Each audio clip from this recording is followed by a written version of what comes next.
Iggy Pop on board on XFM 104.9. I'm Ricky Gervais. Steve Merchant here as well. Yeah, little Karl Pilkington. Well, to reintroduce or introduce people for the first time to Karl, I think we should have a... Yeah, maybe sort of a quick Q&A, Karl, and we don't need sort of lengthy answers from you. We don't need lots of detail. You know, it can be just a couple of sentences. Just to get a flavour of who you are. Yeah, so firstly, name obviously Karl Pilkington. Age, Karl? I'll be 30 next month. Really? This month? No, next. Where are we? I don't think we need to ask any more questions. I think we've done it. That's it. I think we've Welcome done it to the world of Karl Pilkington. I think that... Oh, I thought it would take 3 or 4 I questions thought it was going to be at least, to really explain that was the first question.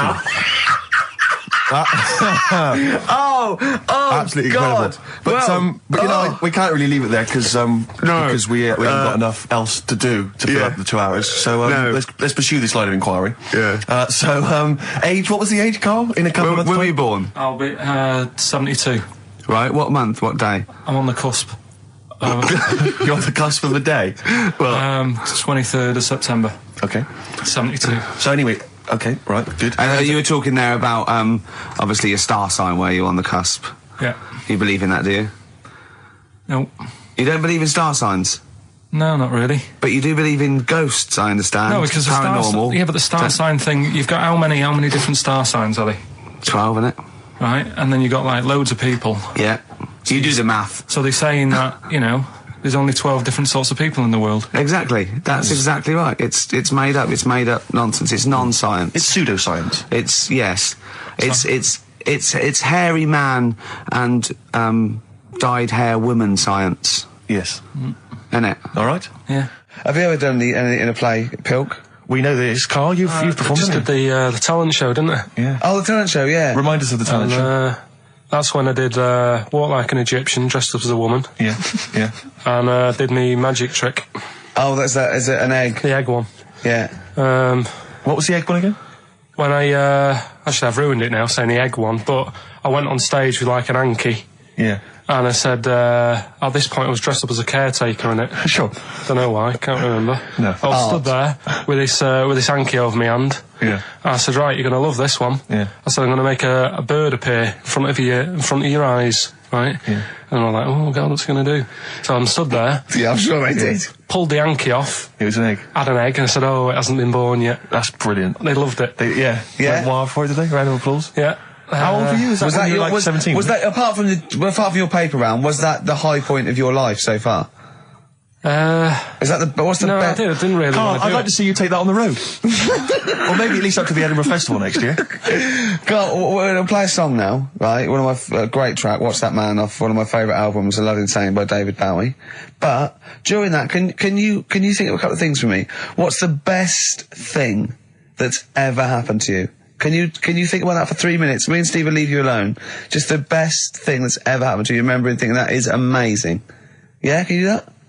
Play the record. I tell you what. What? You've just reminded me. What? Weird stuff going on in the But world. it wasn't a baby, was it? Maybe it was a baby. Maybe it was a baby, but it had water on it, everything. Well, listen, right, this was a kid with a big head, as far as I'm concerned. He wasn't a baby. But we know what he's got, everything's sorted. But other things, right, that are weird in the world, Yeah, do you know, you're Karl. always like, you're going on about, there's no ghosts and stuff. Yeah. Right? How do you answer this one? Yeah. Someone here who I work with, Yeah. right, I'm not going to say the house, it doesn't matter, but they were eating, space cake, right? What do you mean by that, Karl? Explain. What's a space cake? For people who... It's some sort of druggy cake, isn't it? Yeah. Right? A dope brownie or whatever, yeah. Right. So with cannabis in it, is that what you're saying? I think it's something stronger than that, isn't it? I don't know. But anyway, he was having this space cake, and...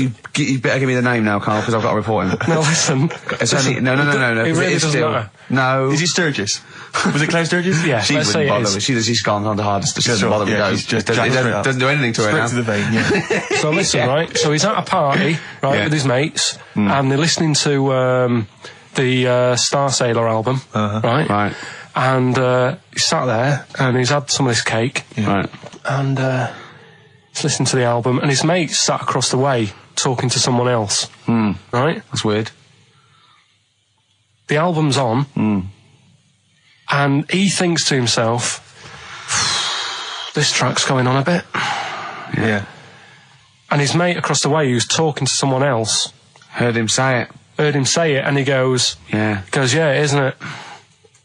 yeah. So he goes, oh. Right. And he goes... See, usually at this point, I say, had this bloke taken drugs, but you started the story with this bloke No. had done some drugs, right, Rick? No, if he was here now, right, he would say, yeah, I know it sounds mental, yeah, but it happened. And it wasn't just a one question. It wasn't just like, oh, this track's a bit long, innit? Yeah, it is. He had a whole conversation. A whole conversation with the guy. And sorry, I just want to clarify. You mean he had the whole conversation telepathically? Yeah. Right. He didn't just shout across the room. And they've recently met up and, like, they've sat there and tried to, like, work out what happened.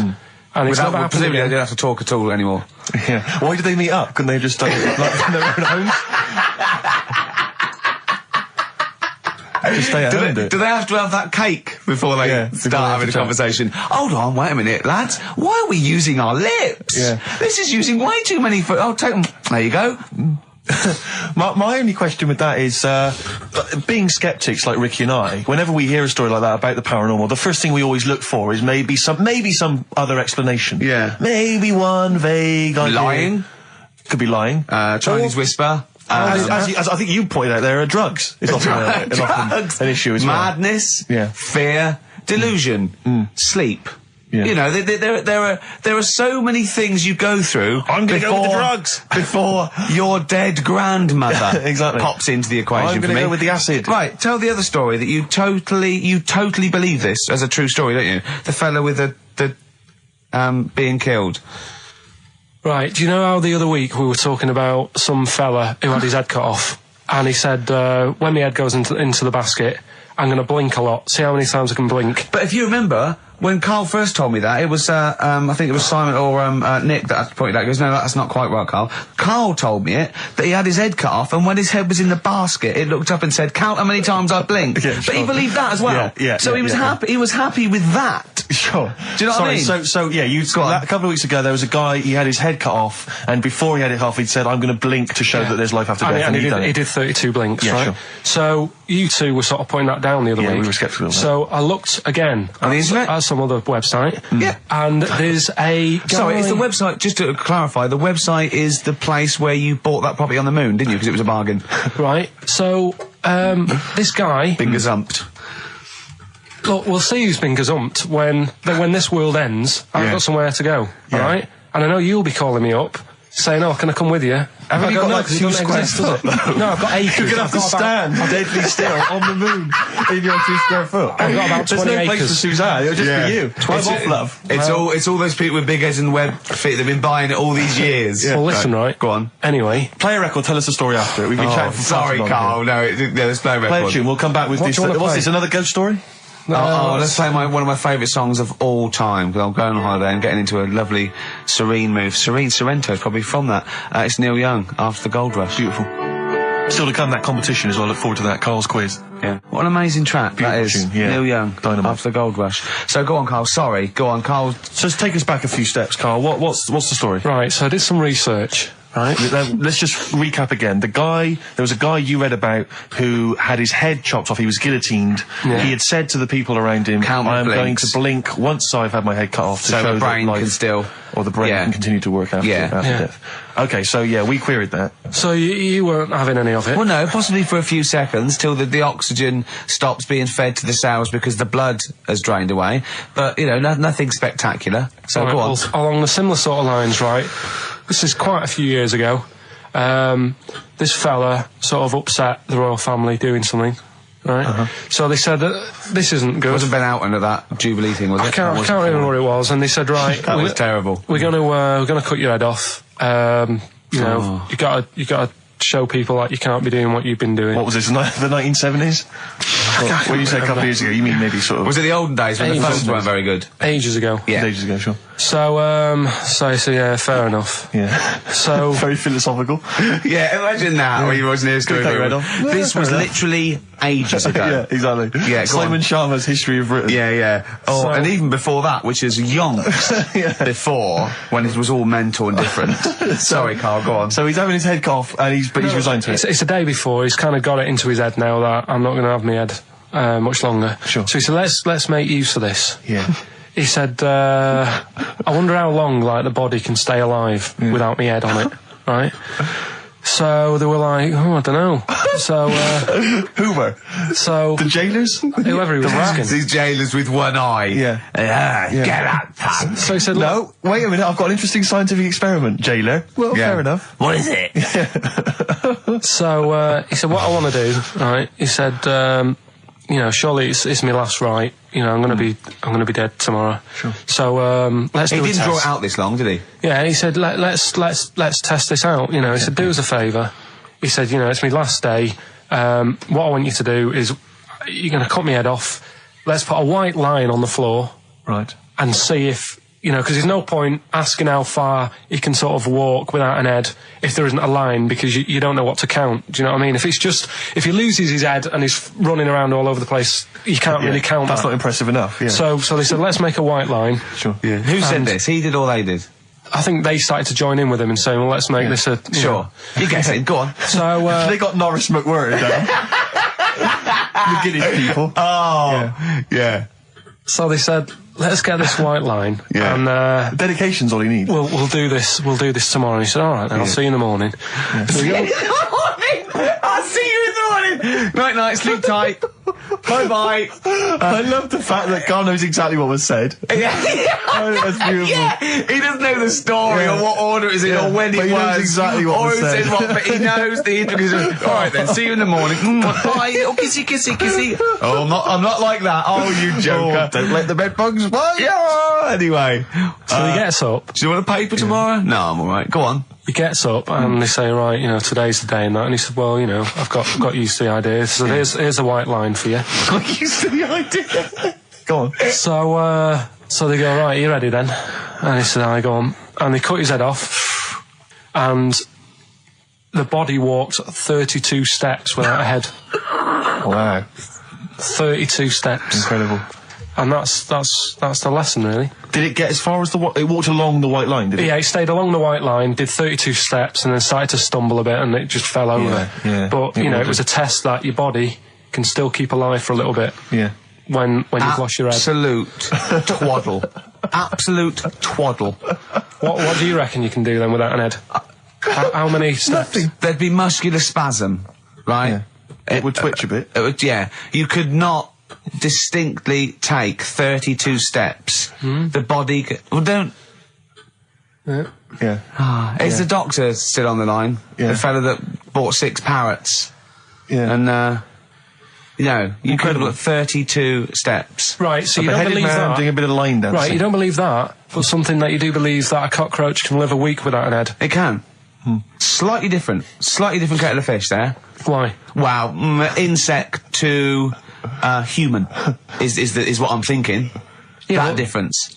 There's not that much difference in Well, of some course there insects. Do you know that a snake has a heart and lungs and kidneys and stuff? Go on. No, well, I'm just saying. So You're making out as if like they're a totally different like being. species.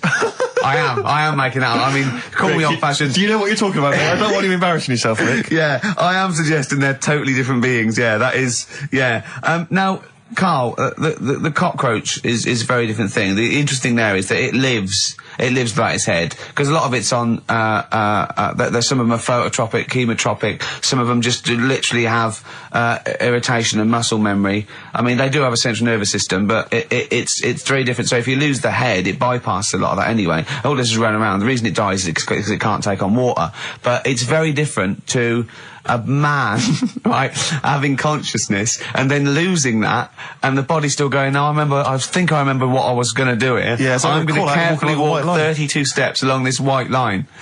Imagine you just looking down going, oh, missed a bit. Yeah. Maybe the head was in the corner going, left, Yeah. left, left, oh, he's now, Well, let's just put it out. I mean, if anyone listening has maybe had a relative beheaded, maybe in a horrendous car accident, but they got up, maybe they went for a walk, they had a little chat before they passed dear on. Carl. Get in touch. You know, Oh, Carl, you are my favourite being. You are my favourite species. Now, you, Carl, may not be particularly different genetically from a cockroach. You are Why can generally cockroaches speaking. do that? Why whoever made them went... Let's play a record. Do you know what, when I told him this fact, I send him little facts on text message just to inflame his, interest. I just sent him a cockroach can live 9 days without its head. He texted back, what's the point of that? Yeah. What's the point of They're that? not doing experiments, these cockroaches. It's a boring last week to have. And he went, and on top of all that, you're thirsty. So it's the worst week of your life, isn't it? That week without your head. Play a record. Play a record, Carl. Competition time next. Oh. Look at his little face. Look at his little You've not heard face. Carl's competition. Oh, he could do with that, Ned. Strokes. Someday. I'm already annoyed. I've been I'm in here a bad 3 mood. minutes and I'm already annoyed. Yeah. I'll bring back Claire, I'll tell you. No, it's not his fault. It's It the whole is. place. The library's shite. I tried to get. Oh God! I had to go to Capital Riding.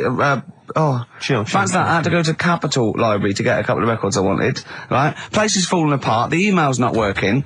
It's so shoddy. He's had 2 weeks off. I'm on holiday. I mean, they might as well bulldoze this, honestly, because for all the, It is ludicrous. and we get paid peanuts. You get paid, do you? Oh, and it really annoys me. We have to fight. Oh, anyway. Anyway, just calm down. 104.9. I'm Ricky Gervais with me, Steve Merchant, and Hello. Karl Pilkington. Carl, you're back. All right. How was it? What, the holiday? Yeah. Well, it wasn't all fun, was it? Because my dad was in hospital. Oh, but he wasn't during the holiday. Not during the holiday, though, was he? You came back from holiday and then found that out, didn't you? Yeah, but it happened when I was on holiday. Did you know that, though, when you're on holiday? No, because I didn't take my phone with me. Well, that's the our weird question. thing is, Yeah. I got a feeling when I was sat there, because it normally happens. It wasn't a nudie speech, was it? When I first went away, You saw that old fella with his packet out. when I went to Ibiza, right, I had a feeling, and I called home. My dad had punctured a lung. When And you this say you had time- a feeling, what do you mean, a feeling? Just like, I should call home. There's something not right. But this That's a time, very I thought, specific feeling. How did that manifest itself? How did you get that? What kind of feeling? Is that tingling thing? I'm getting a bit of a lung feeling. Yeah. A bit of a dad lung feeling. That feels like a punctured lung. Hold on. anyway. But anyway, the holiday was good. We talked about it last week. Well, now, but- let's probe Carl about his holiday, because Okay. that's the sort of thing that audiences will stay tuned for, Rick, I'm pretty certain. Yeah, To sure. Find out about You know different more things. about this radio business than me. You know, That's true you enough. hooked them already. Indeed, yeah. Well, also, yeah. I'm thinking we've got nothing. So, now. we may as well save that. No, I resent it. I used to put a lot of work in, but no, I think of the money, which is, for me, pretty shoddy. Well, You know yeah, what I mean, I don't usually you get make out of an bed awful for lot of that. cash. Well, exactly, yeah. And, the whole thing is, the whole setup. It was raining today. I thought, I should have a cabin. And then the sun came out, so I walked in again. Ah, dear. How are you? So where did you go, Carl? What was the story? it was my birthday, right? Went home after working with you a couple of Saturdays ago, right? Girlfriend was like, open your card, and I said, no, it's my birthday on Monday, I'll open it then. You obey by the rules, certainly on birthdays. Birthday rules. Well, there's no point. Well, exactly. Chaos leads that way. Yeah, right, so, Not an anarchist, never has been. so anyway, she was kept going on, and it was doing me head in, so I said, alright, I'll open it. Yeah. So I opened it, ticket fell out, surprise holiday to one of the Canary Islands. So, And what was your reaction? I mean, first one was we haven't got enough money right. for this, but I didn't want to ruin it, so No. so I didn't go on about that, and I said, it'd be great, so I can't wait. So, Did you say it in that tone of voice? well, it was good timing because I was tired and everything, and I'm not a big holiday fan, but the timing was right. Yeah. Do you know what I mean? It's the same as last night. I don't always like a curry, but last night You're in the mood. you get that sort of, Curry, you had a feeling. Yeah, you had a feeling You for thought, curry. and then lo and behold, later you were eating the curry. It's weird, isn't it? Very Isn't it weird, the strange. Life is- paranormal? Isn't it weird? Isn't it weird? They work in mysterious ways. Yeah, ghosts. yeah. So yeah. anyway, right? Good, And I the think. final one, Yeah. alien gives man a beard. Right. Alien gives man a beard. I am going to burst. Right, listen, Carl, you've got to tell me. Right, first, let's do it in No, reverse we're order. not going to do it now anyway. What do you mean? We've got to do it now. I mean, this is the first interesting thing you've said in an hour. Okay, the listeners have just been subjected to rubbish and mistakes and everything for the last 6 months. Please, we've got to do Alien Gives Man a Beard. What is that? Tell us that. Right. Sorry, this is just you telling me something, is it? This feature is you telling me something. I'm teaching you something, educating Ricky. So are we playing it now? We're already into this feature, well into this feature, are we? Yeah, I suppose we are, yeah. Should there not be a jingle or something? Yeah, can we have a Well, there's no jingle? point, because look, I come up with ideas and you dismiss them straight away, so I'm not wasting my time making stuff. Right. If you don't like well, okay, it. let's play Educating Ricky. Right. Brilliant. Go. Right. Right, so- Ding-a-ling-a-ling-a-ling-a-ling. Educating Ricky. Right, what are we going for then? Hanging the bacon, airy Chinese kid, alien gives man a beard. I think Alien gives man a beard. I'd like all to the do time, that. Right, there's this fella, I think it happened in America, and he saw a bright light in the sky. And, God, if you're bored. and he stood there. This is a true story, is it? Yeah. He stood there, Yes, of course it isn't, Steve. and he saw this bright light, and it came closer and closer, and it was a UFO, right? Yep. And he looked at it, and it disappeared, right? And he gets back in his car, He looks in the mirror. and he looks in the mirror. Yep. He's only got a beard. He has. You sure it wasn't someone else who got in the car and he was still standing out there? Right? What? And it turned out, Yeah. he got home and said to his wife or his girlfriend, it's a bit weird. So I just got out of the car to look at a bright light, and I got back in the car, I grew a beard, and she said, never mind your beard, where have you been for 3 days?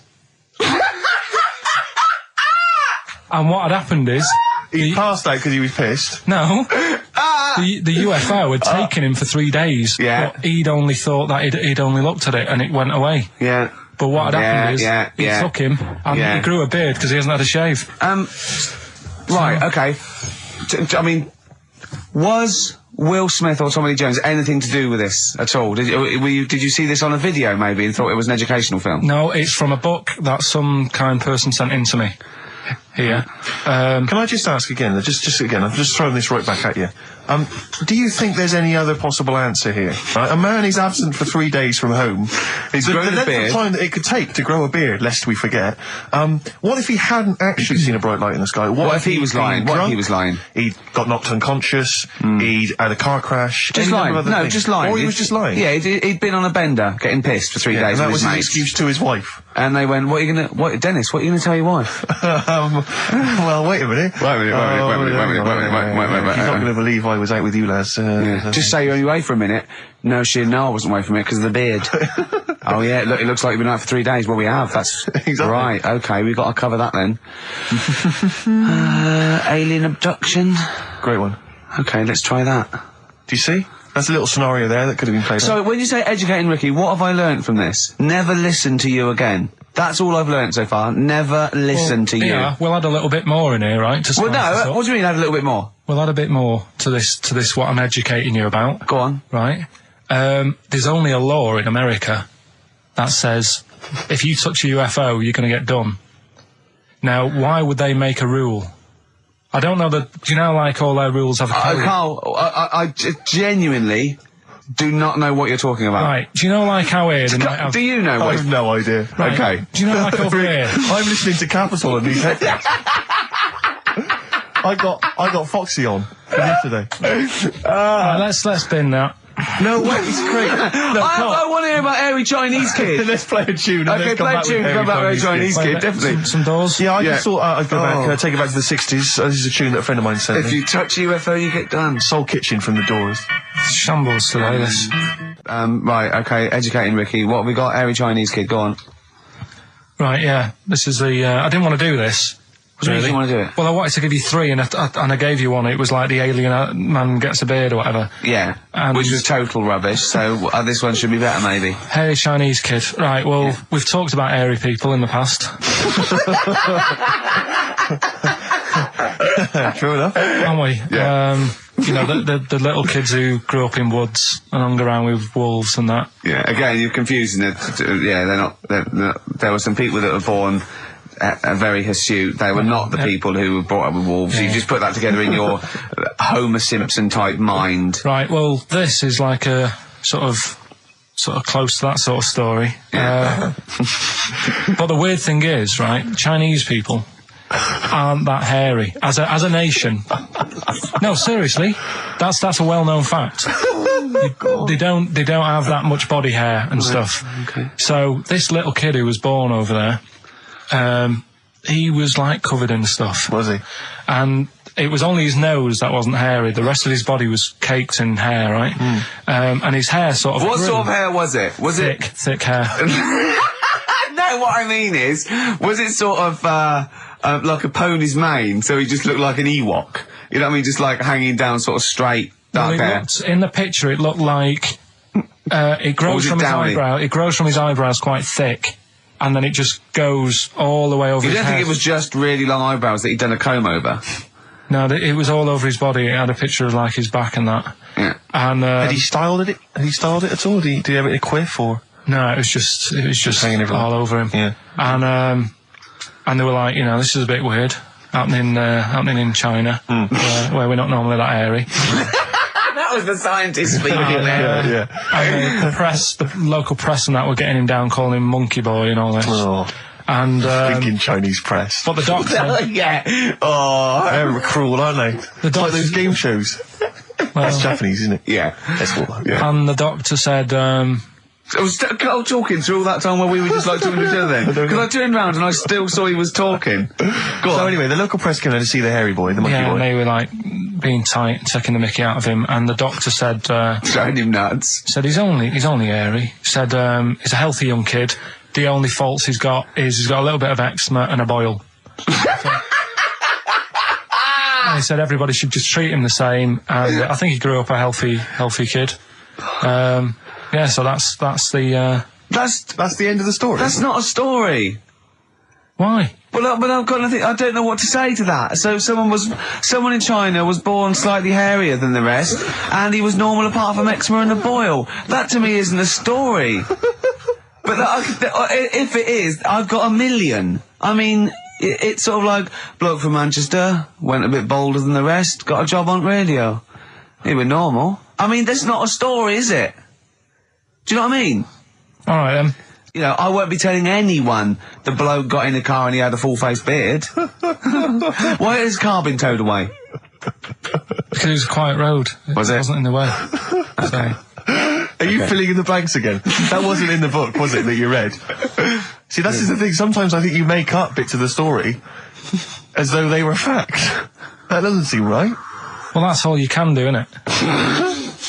So that's educating Ricky. Will we? Brilliant. Do that next week. That is brilliant. No, I think that was good. I did. I mean, I enjoyed that. I learned something from that. I mean, I want to get. I mean, this is all from one book, is it? Yeah. That's an interesting book. With the, I don't want to dwell on it, but with the hairy Chinese kid, what did they say about that? What was the, I mean, was it once there was born a kid who was slightly more hairy than everyone else? But yeah, it's all right. He only had a boil. Oh, how did they word it? How did this capture your imagination? It was a picture that grabbed me first of all. Yeah. Sure. And it was like, God, what's up with him? And that's when I read it. Did you see the boil and the eczema or just the hair? No, you see, because his face is like, just under his eyes is sort of nice and smooth, and his nose is sticking out, and that's not hairy. But the rest of him, it looked like he had the sort of a balaclava on or something. And then I read on, and it's like, this is a hairy kid in China. Yeah. Yeah. So. Yeah. Okay, good. Anything else in there? Because, I mean, I like that. No, we'll do more of that next week. How is that alongside, hanging bacon, alien abduction, a hairy Chinese kid, and, a little interesting fact about the derivation of a phrase? What do you mean? He didn't understand a word of that. I knew the word derivation was going to cause problems. I thought derivation shouldn't have come out. I wasn't disputing. He's all smug because he just had a phone call. That was Beck, lost cause. Go on, tell him why you're all smug. Because Adrian just called up. Yeah. After hearing the story about the Chinese kid. Yeah. And he said, yeah, that's true. He said that there was a TV programme on it. Yeah. He had a chromosome defect. Yeah. And it made him hairy. And his mum and dad used to have to shave him. That wasn't in the book. But, thinking about it, that's not a good move anyway, is it? Because they say that for women, if you get a few hairs on your top lip, don't shave it because it'll grow back thicker and faster. So they should just let him. They should have just said, well, let's see how bad it gets. But if they went in there straight away if he came out as a baby and a little bit hairy, they should have left it for a little bit. But Adrian called up and said, yeah, he was hairy. He was all but right. We weren't disputing there was a Chinese kid born slightly hairier than the rest. We were disputing the fact that you didn't actually tell us a story. You just told us. And what we are disputing is that man was abducted by aliens for 3 days and grew a beard. Yeah. That's definitely not true. No. We don't know about chewing the fat, but it sounds quite viable. Yeah. You see, the difference is between me and Steve and you is that what we believe isn't random. Do you know what I mean? It's not random. The things we don't believe stuff just because it's interesting. It's not every other thing we believe and every other thing we don't. I think Karl believes stuff if it's interesting. Yeah, I know. Yeah. If he thinks, intriguing. Thanks. I'll tell you something I do know. Go on. Right. But I can't really get a question out of it. Go on, just tell us. There's a shadow somewhere. It's already good, isn't it? I'm loving it already. No, right. There's a shadow. I think it was in America. Yeah. And it's on a quiet road. I'm guessing somewhere like Boston. That's what I imagine. Okay. Right? No. Somewhere like Boston. And people at night used to see this shadow moving about. And they'd go, what's that? Right? And it got known, the little local town got known for this shadow, but it didn't cause any problems. What are you talking about? Well, it was Just you lost me. What are you talking about? Do you know, like, some places get famous, like Scotland's got the Loch Ness Monster and that, but it doesn't cause any. Yeah. But it doesn't cause any problems. It doesn't exist. Go on. Right. So there's this shadow walking about on the road. And, What do you mean? No, what's he again? Rubbish. Right. So it's walking Nonsense. about. Where did you read this? Where did you see walking this? about. This was on the internet, and I'm sure. Sorry.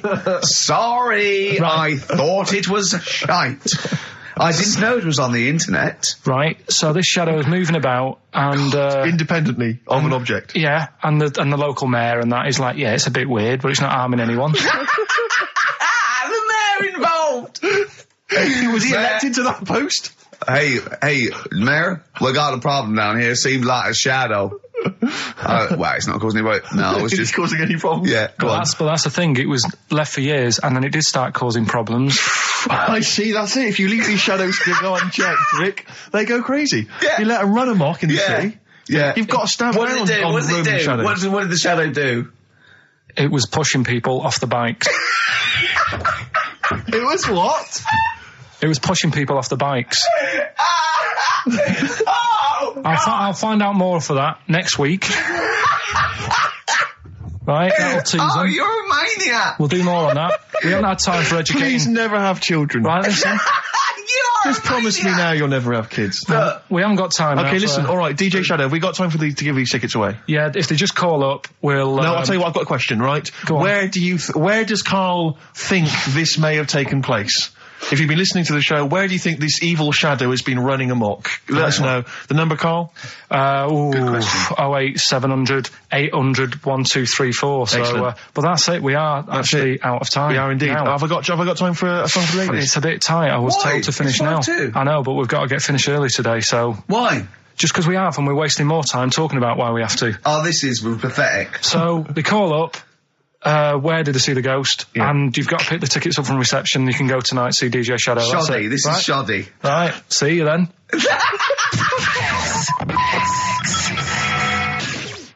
Oh, Foo Fighters and All My Life on XFM 104.9. I'm Ricky Gervais, with me, Stephen Merchant and Karl Pilkington. So, just before we do educating Ricky, this is where Karl thinks he can give me something of interest and teach me something to take away. Last week I found out that somewhere in a strange land, people thought tomatoes were poisonous because they ate them with lead. Things like that. What was the other one you told me? What else was it last week? Bit of worms. Cut me off. Yeah. Oh, I sent him a text message. I was on the train, a bit bored, and I read in, I think it was Metro, scientists have found out that worms get stressed, and they found out that the fat ones didn't live as long. And when they checked the thin ones that lived longer, they found out they had a gene for de-stressing them. Right? Karl, do you remember what you said? No. He went, well, that's stupid, isn't it? He said, did these other ones die of natural causes? I went, yeah. He went, all right. Because it could be that the fat ones couldn't get off the pavement quick enough and got squashed. So maybe the scientists go, yeah, we didn't... Yeah, they come to think of it, they were flat as well as fat. I think the reason that the worms are getting stressed is because people like Karl are cutting them in half to try and make two steaks. Yeah. Yeah. Two worms. Yeah. That's the concern. he said they can't even commit suicide if they're stressed by cutting their throat. I also sent what I thought was quite interesting, that the scientists have found that the elephant hasn't got the best memory. The sea lion has, based on they've got a sea lion, and they got it back into the old laboratory 10 years after it taught it a simple trick, and it could still do the trick. What did you say to that, Karl? I'd say they don't get up to much anyway, so if you do teach it something, it is going to remember it. Sure. Because it's got nothing else to do. Yeah. And then it also, I mean, I like sea lions, they look nice and everything, but what do they do? What was that? Sea lions? Yeah, what are they here for? It's another jellyfish, as far as I'm concerned. It's like, it's there and people know about them, but what do they do? Yeah. What do we do? What do we do, Karl? Well, what do we do? A cat, first, Steve said, is good for your heart. So why is it all geared to what's good for us? Well. Anyway. Educating Ricky. Good, we've settled that then. Go on. The titles that are meant to sort of pull you in. Yeah. We've got, what was it? Stocking, Aitken and Waterman. Yeah. You've got It's Not His Vault. And Get a Load with This. Get a load with this. So, which pun do I pick first? I think I'll go for Get a Load with This. Get a lobe of this. Yeah, get a lobe of this, yeah. Well, that's a story about a girl who, she was deaf, right, for 4 years. And, it happened quite a bit back this. What year? Or was it, I think it was ages ago, was it? About, yeah, quite a bit back. She was deaf for about 4 years, having an argument with her mum, it said, which I didn't quite understand, because I don't know how they do that. Yeah. But she was having an argument, and a man pushed her against a wall, and she banged her head, and her hearing came back. Okay. Was she wearing a Walkman, and it fell out? And she'd realised, there's no explanation. There's no explanation? Well, why is that teaching me something then? So I knew you'd say this, right? So I thought, right, I'll stick something on it. Do you know that bees are deaf? No, you can't just, no. If you ask someone something they don't know the answer to, they don't tell you something else. Just, I'll tell you something else then. I can't answer that, I'll tell you something else. Imagine that, if you asked a teacher. Look, how do birds fly? Wow, if you're going to do that, tallest building is, I mean, what? Well, that was the equivalent, Karl, of running away when we asked you a question. Yeah, the intellectual equivalent. Look over there, there's a monster. Yeah. Listen.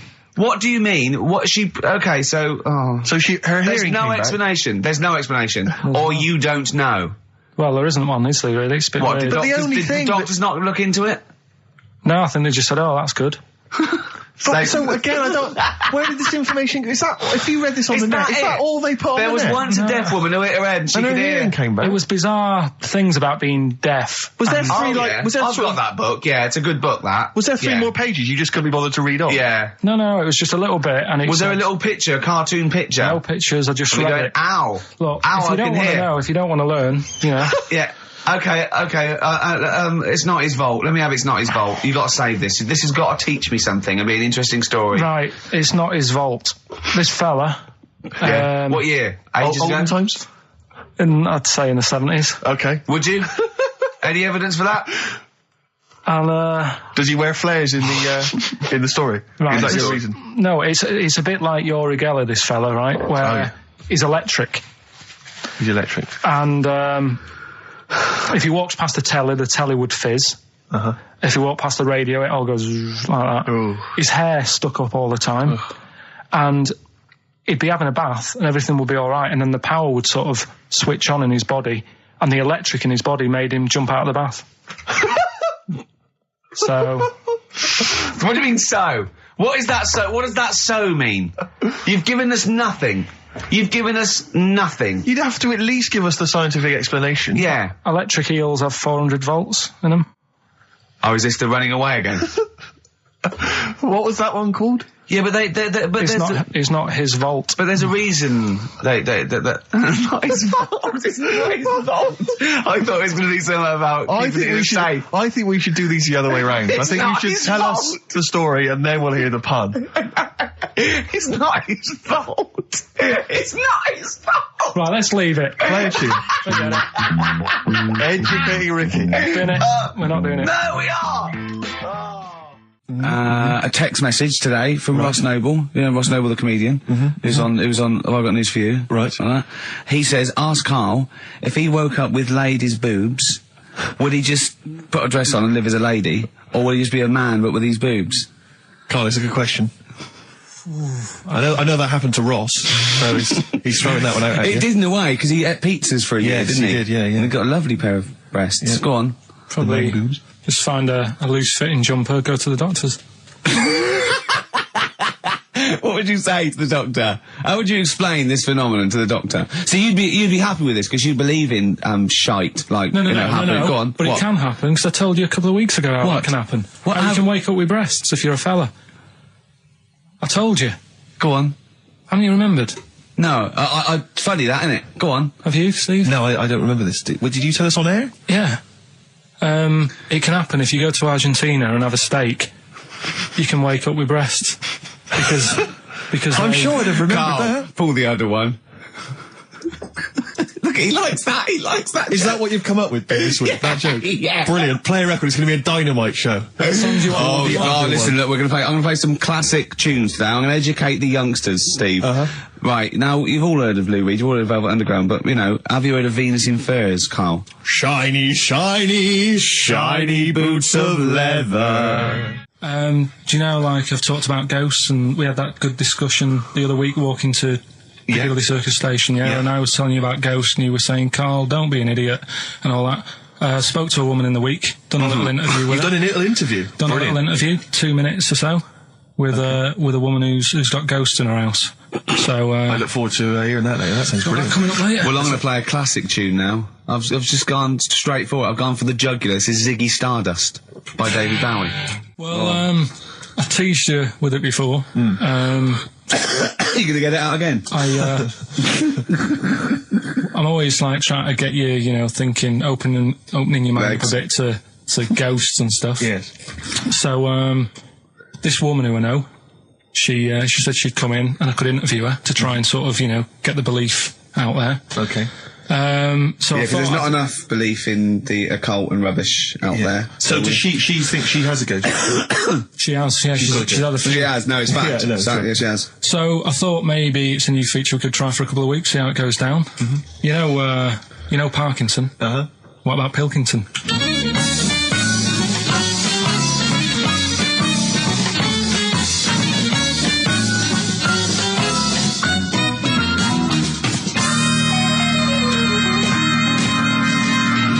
Welcome to Pilkington.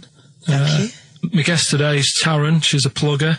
You're still a plugger, aren't you? No, do co-management. Right, now. she does co-management, but she was a plugger. She looked after Therapy, Raging Speedhorn, Slash, all the big names, yeah? But we're not here to talk about music today. We do a lot of that on XFM. Today we're talking ghosts. Now, Ricky and Steve, who I do the show with, they're not having any of it. So I said, well, I know someone who, gets on with ghosts. There's a lot of them. So I thought I'd get you in today, have a little chat for a couple of minutes, just to sum up the story so they get an idea of what happened. You had a horse, yeah? You had it in some stables. Yeah. He hasn't let her speak yet. You went to, look after it and that, play around with it, take it for a ride and that. Riding. Yeah. 2 of your mates were in the stable where your horse is. Not my stable, in the opposite stable. In the opposite stable. And I heard them giggling and They're getting messing up to about and something. that, yeah. You heard them having a laugh. So you thought, right, what are they up to? So you go in, and they're messing about with a Ouija board. Yeah. Right. So this is where you come in. Did you get involved with the Ouija board? Unfortunately, I did. Right. And what happened then? I was like, oh, you don't believe in this. Oh, let me have a go. Right. And ask a few questions, put our hands on, and it actually started moving. So a lot of the stuff you asked it, did the things happen that you asked? Yes, they did. Right? So that's scary for a start, right? We haven't even got to the ghost bit yet. So you mess about with Trap that. soul, Yeah. I like to call All right, it. trap soul. So you're messing about on the Ouija board. You say, right, I've had enough of this now. Yeah. I've got all the answers I need. Yeah. You go home. I didn't like them. You go in the house, and it's a bit nippy. The flat is absolutely fine. It's when I went into the bedroom. You've got to remember, it's a very, very warm, hot evening. Right. And walk into the bedroom and note it is cold, colder than usual. But I'm actually quite glad because it's so hot. Right, okay. Completely ignored the fact that the windows were all shut, but the curtains were blowing. Didn't sleep well at all. Right. Next evening, same again. Freezing. Yeah, very, very noticeably cold. Curtains blowing. Yeah, I'm fast asleep, get woken up, the wardrobe's opening. So at this point, this is where we clear up. You're not on crack. You're not. Oh, never touched drugs in my entire life. You're not a drinker. No. I will have the odd glass of red wine. Yeah, right. That's all right. They recommend that anyway. They say it's good for your heart. What started happening was, as the week progressed, I also felt the bed covers at one point at night fold over, double bed, the bed covers fold over, and it was like someone was getting in the bed next to me. But you've got to remember, when you're in a deep sleep, you're not quite thinking, and you're thinking, I'm losing it. I was getting more and more tired, more and more a little stressed. I'm really thinking I was having a breakdown. The final straw was when the clothes on the end of my bed that I just throw hit me. How come you were going back home at night? Because I was sceptical. In fact, 6 months ago, I just said, I don't want to go there. People will think I'm mad. But you know what? I don't care. Yeah. I know there's more out there. Well, brilliant. Well, cheers for that. And thanks for being a guest on Pilkington.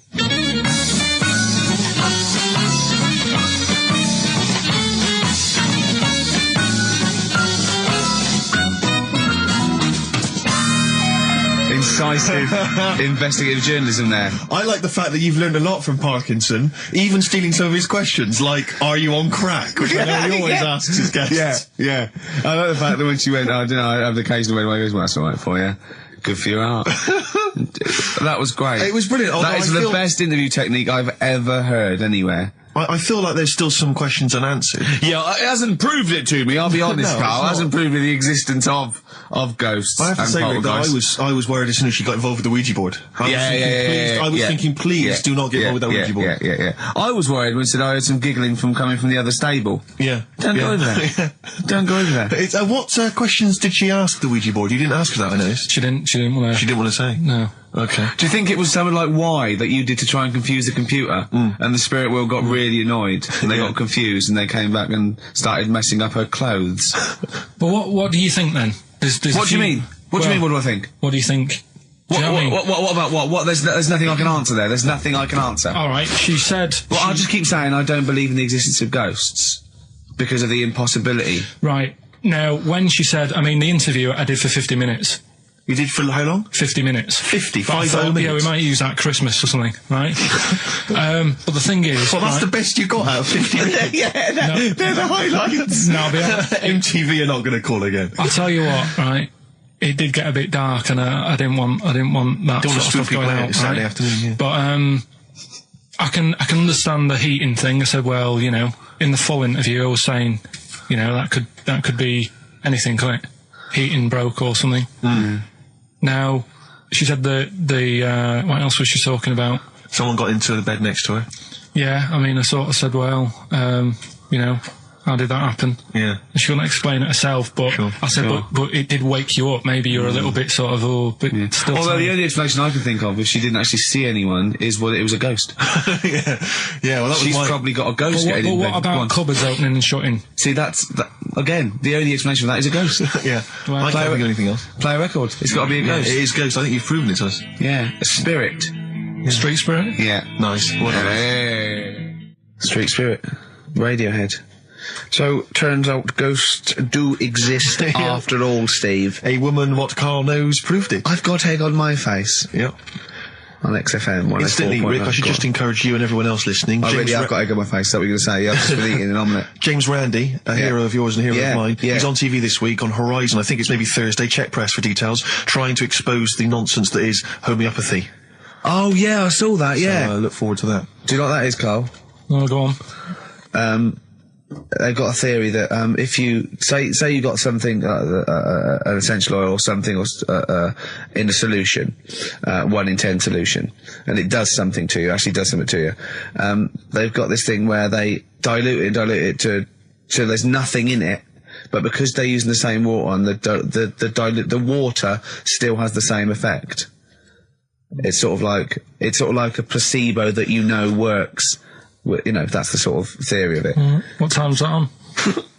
I checked the papers, but I think it's sort of 9 o'clock Thursday, something like that. It'll be interesting though, Carl. It will be interesting, mate. Trust me. And a boxer that is in peak, with that, basically, you've seen the ones, they just look, like Bruce Lee. Yeah. They're 8%. 8% fat. So, is that good for you? Well, I don't think it's that bad for you. I mean, you need a bit of fat. Bruce Lee supposedly, there's sort of many rumours, I'm sure you're fascinated by them, Carl, conspiracy theories surrounding Bruce Lee's death. Yeah. One of which is that his body was at the peak of physical perfection. He had an aspirin because of a headache. And it reacted with his, because just the impurities in the asprin killed him. Yeah. Yeah, because it's sort of like quite interesting and a bit weird. Yeah. Yes, that's fact. He'll have, Well, are you aware of the fact that supposedly he actually cheated death, he actually faked his own death so he could work undercover for the Hong Kong police? Are you aware of that? Yeah. Do you believe that as well?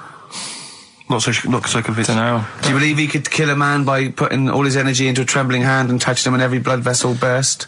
Well, it's just another form of trickery, isn't it? I mean, you met up with Darren, didn't you? Met up with Darren Brown, yeah. Darren Brown. Yeah, he's incredible. Yeah, he's probably the Britain's best illusionist, if you don't mind me saying. Yeah. You can put that on a poster if you want. Tell you what, though, right? Changing the subject a bit. We were talking about a fly getting in that pod. Yeah. Read in the week when I was searching for stuff to educate, the Educate Ricky section, which we will be Do you want to answer that phone, because it's annoying me? Who's phoning? I don't know, it's obviously someone who doesn't know that you're talking at the moment, so leave it. Let him finish your point. It could be, leave it. It could be the head of... Leave it. Yeah, go on.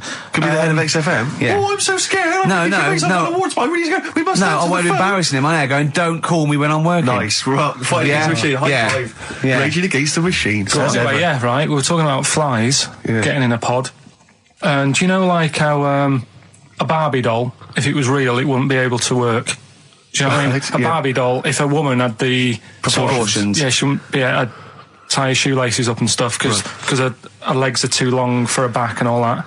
Flies, scientists can't work out how they fly. It's a bee. It's a bee, not a fly. No, a fly as well. No. A fly is, apparently its body is like too big for its wings, and they still can't work it out. Yeah. How it flies. Which in your mind says what?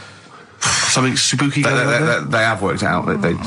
It's the fact that what they do, the wing actually beats a ridiculous about 150 times a second, so it displaces air. Yeah. So they have. I know what you mean. It's incredible that it can fly because it's got such small wings. Yeah. All right. And it's a bee, not a fly. So, yeah, but other than that, good point. Bowie. Another classic. Be My Wife off the Low album, David Bowie. Carl, you don't feel depressed, mate. Don't feel low. You can't be right about everything. So, 3 stories. Don't rub it too hard, you'll get a rasher. Enough is anus. And we'll have that one then. That one? Yeah. Right, well, do you believe in palm reading and stuff? No. Yes. Sorry, yes. Yep. Yeah, of course. Sorry, I forgot. Yes, of course we do. Right, well, there's a fella who, he used to do palm reading. Oh, yeah. But a lot of people, he found that when he went up to him in the street and said, do you want your palm reading? He was like, a lot of them were like, I'm a bit ashamed of my nails and stuff because they're a labourer or they're a cleaner or something like that. I know a lot of labourers are slightly embarrassed by their nails. Yeah. No, but... Yeah. So if look at my bloody hands, Reg. Well... That's that hod carrying. Did I ever tell you that? Did I ever tell you that I got picked at school to make tea and serve biscuits to old people because I've got good nails? No, go on. Is there any more to the story? Well, that's about it. I mean, we used to do, like, I think the head teacher must have been getting something, maybe getting his mum in there for free or something in this old people's home. So he offered the kids at the school, he said, right, all sit at your desk and put your hands on the table. And everyone did. And he walked past me and he said, not bad. And he said, you've got the afternoon off. You can go and serve biscuits and tea to the old people. What did you say? I said, all right then. Was that? Yeah. Good afternoon. But anyway, what did you do? He just sort of walked around and went, you all right? Do you want bourbons or digest? I bet you get on with old people, wouldn't you? I'd love to see maybe Especially the senile ones. yeah, no, but I'd love to see you on VH1, just in a link. They just go, you know, they've just played Robert Palmer, right? And it comes to you in a little park, and you just sit next to an old lady, go, all right? And you go, yeah, not too bad. You go, what do you think of London? Crap, innit? And she goes, yeah, it's awful, innit? And you just have a talk, and you go, right, well, she doesn't like it, in excess. Yeah. That's what I'd like to see. I still think my idea is better, but... So what are you going for then? Oh, you've picked one, haven't you? Yeah, so this fella... So there's palmists going around the streets. Yeah, he's going round... and randomly trying to give palm readings. They're losing money, hand over fist. Yeah. Right.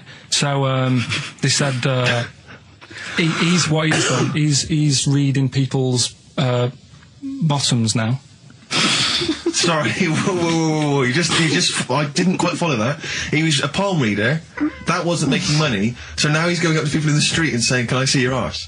Basically, yeah. So from being a palmist to an arsonist. Well, they just that's what he does. He said the same sort of lines and that you get on your hand. You get them on your bottom, and he can read them. Right. Yeah, he's not a pervert or anything, or making up as he goes along. No, that's it. That was that. So, if a man came up to you in the street and said, "Can I have a look at your arse? Can I read your arse?" You'd drop your trousers, would you? No. If he went up to him and he said, "Oh, I'd rather you didn't, because I'm a labourer. I've got bad fingernails." No, that's why I've seen. That's what a lot of labourers, they're showing their cleavage. You think, but actually they're having their arse read. Absolutely. That's that's what it is. And then So is that the end of the story? Yeah. But then because... That's it. Educating Ricky is there's a bloke who reads arses. No, You're a mentalist. But what are you talking about? So, tell you things that make you wonder. You saw Darren Brown. What did he do? No, extraordinary. Yeah, I told him, but it's you should peep it. A lot of people don't realise who Darren Brown is, and he is, I think, the best illusionist in the country. We went to Jonathan Ross's house for his birthday. I didn't. No, me and Jane, and we went there, right, and there was lots of people there, and Darren Brown was there. Jonathan got Darren Brown tricks, and it was incredible. He did all these tricks, right? I mean, incredible. It was just amazing. And he did one with a bloke who was there, a friend of Jonathan's. I think his name was Ray, and he got him to give the pack. He said, count the cards. And he counted out 52 cards. Yeah? He went, think of any card in that pack. He didn't touch it yet. He's counted 52. They were in his hand. He said, think of any card. He said, what was it? He said, 3 of spades, something. He went, find it in the pack. Couldn't find it. He said, count the cards. There was 51. Right, and he couldn't find the card, and he had no idea. And we forgot about it. He went, oh, it's gone wrong, and he forgot about it. And he kept, he was going, I wonder where that card is, and he kept looking at it. Like, I found out that about a week ago, Ray went into hospital with appendicitis. Yeah? And the surgeon, as we said, there was something crumpled up. There was a thing, and it was a card. It was the card that was in his thing causing appendicitis. And when he came out of surgery, there was a card from Darren Brown saying, was that your card? That's amazing, don't you think? I mean, that's incredible. Thing and then a crab went, I know what it is. It's a 5 of spades. It's another wind-up. Yeah, well, see, I'm not going to believe anything anymore. But that's so if I ever... You've learned a lesson! Yeah, but say if all this goes wrong now, right? Cry Wolf and all that. Yeah. Imagine I get dropped by MTV. You haven't been asked yet. Yeah, well, whatever. Right, they short on firemen because they're always going on strike. I answer the phone, it's you saying my house is on fire. I don't know what you're talking about now, Carl. I don't know what he's talking about. I think somewhere along the line there, Carl has been recruited by the fire brigade. Did you leave that bit out in the story? Start again. Yeah, right. That's what I'm saying. Because I just wound you up about crabs, babies pushing their way out of vaginas, and Darren Brown causing the pencil. Right, yeah. Well, this is probably the most embarrassing of those entrance stories. Yeah. I was down in South London once, went down to some party that was taking place in some kind of swanky bar where there was a doorman on the front and a charge. I think it was something mental, like a tenner to go in. It was crazy. It was ludicrous. I don't know what I was doing down there. And I was in the queue. We'll establish what you mean by swanky later, because that could be... it was a posh place. Was it? And so there's a queue outside, and there was one of these doormen who thought it was like kind of Studio 54. He was like sort of, choosing people who could come in. Yeah, you two come in now. And I've been there for ages, obviously. I was on my own, because I got there late. And clogged. Exactly. I've dressed up for this. And there were these 2 girls next to me. I'm thinking, if I'm in a queue, I've told you before, if I'm in a queue and if I'm stuck with 2 girls, I'm thinking, what a great opportunity, use the old merchant charm. Yeah. And so I'm there, and I'm sort of thinking, kind of give them a nod or whatever, a wink. Yeah. And they're loving it. Yeah. They moved to the back. They're putty in my hands, Rick, as you can imagine. Yeah. And I thought, well, to really seal this off, I'll get us in. Like, I'll sort of skip the queue. So the guy sort of coming along, he's picking people off, the doorman, and I just grabbed him. I just grabbed him like that. And I said it so everyone could hear. Right? And I thought this was brilliant. I said to him, how much is it? He went, 10 quid. I went, I'll give you 7. That was my bribe. I'll give you 7. That's the whole £3. No, that can't be right. No. He must have said a £5, and I said I'll give you 7. Yeah, that makes more sense, doesn't it? That's giving him a £2 incentive. A £2 incentive. That's it. I'll give you 7. You can make up the 10. Exactly. You can, if you let me in, you can put in 3 yourself, mate. That never works, does it? He said to me. I can't be bothered. I'm just gonna have a kip, I think. I'm so tired. Was it percentages that put you off? That frazzled me initially. I mean, it's a funny anecdote when you're giving him £2. Yeah. It's even funnier when you're getting him when to he's put up paying stuff. me as well. Oh, I love it. Right, we're gonna play a record. Then we're really gonna concentrate. XFM 104.9, Ricky Gervais Show. Steve Merchant's also involved. Go to bed now. Oh no. That Steve trying to impress a girl in a queue offered the bouncer £2 for himself if he could go to the front of the queue. Oh man, that was so embarrassing. I tried to bribe. Did I tell you that, Carl? I tried to bribe the bouncer. He was coming out. He thought he was in total. He was like the bouncer of the Met Club, or the Met Bar or something. Tenner in. He was choosing. No, he wasn't. He was picking people off, right? That was it. He was picking people off, and he was going, you can come in, you can come in. I got chatting to a couple of girls. I thought, I'm in here. I'm sorry, dear.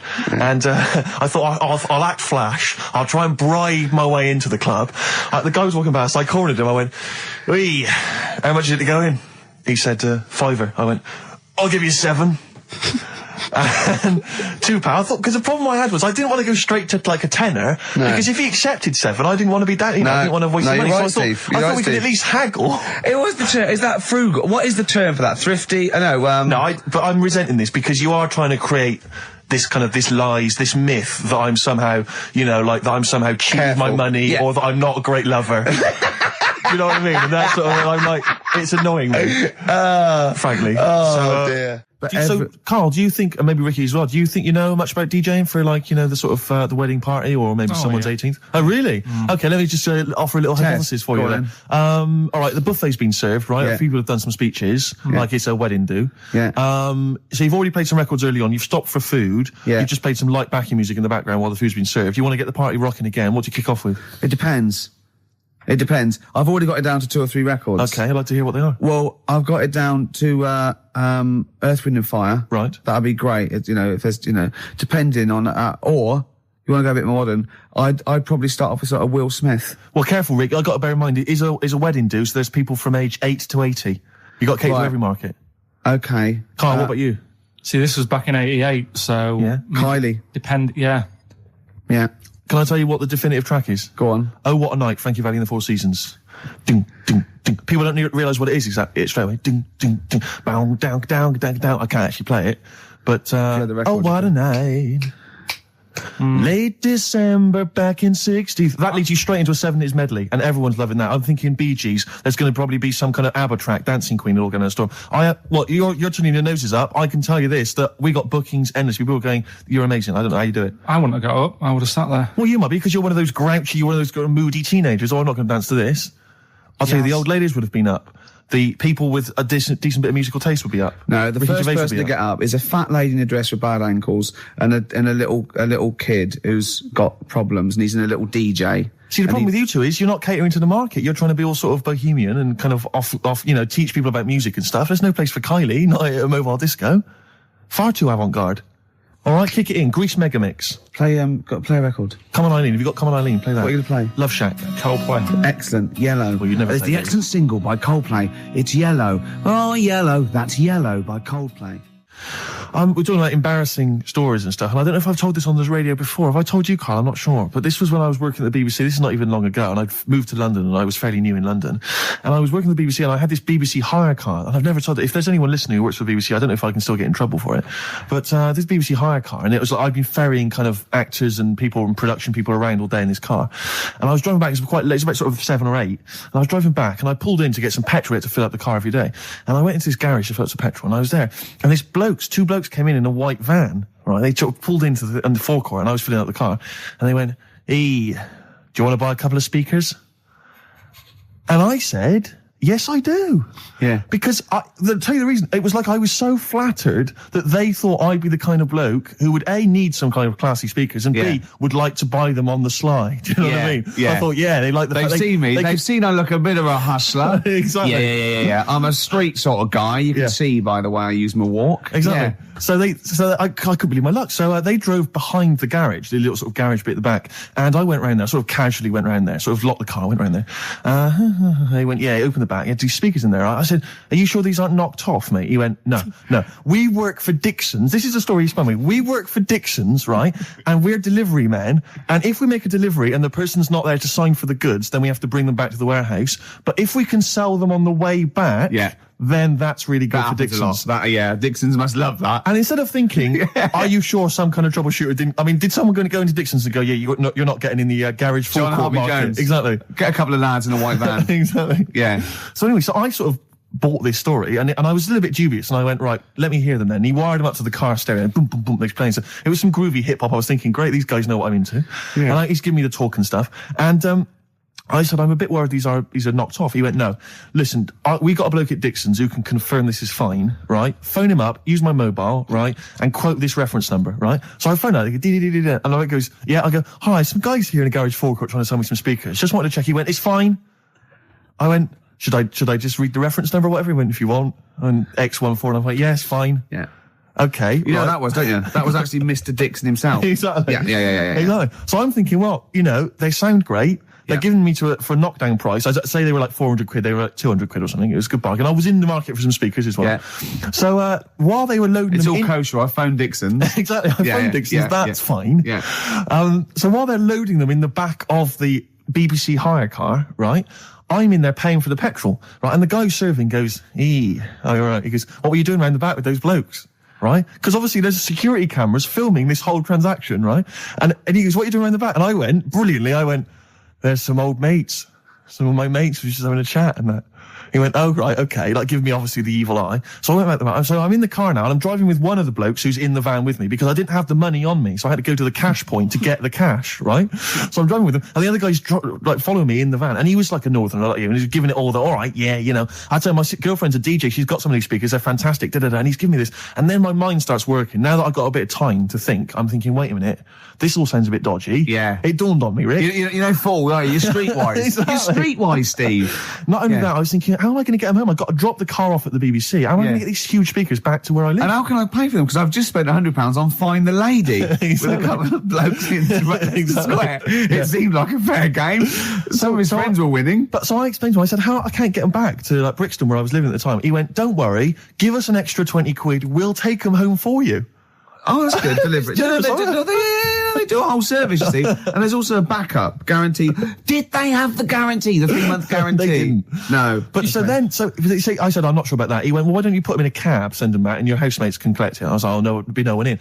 And I was beginning to sort of get a bit conscious of maybe this was a bit of a scam after all. So I pulled into a little side road. I said, I'm not sure I'm into this now, actually. He went, what are you talking about? It's 200 quid for a pair of speakers. It's a bargain. You never get a bargain like this, mate. I'm going, not too sure, actually. I don't think I want them. He went, 150 quid, mate.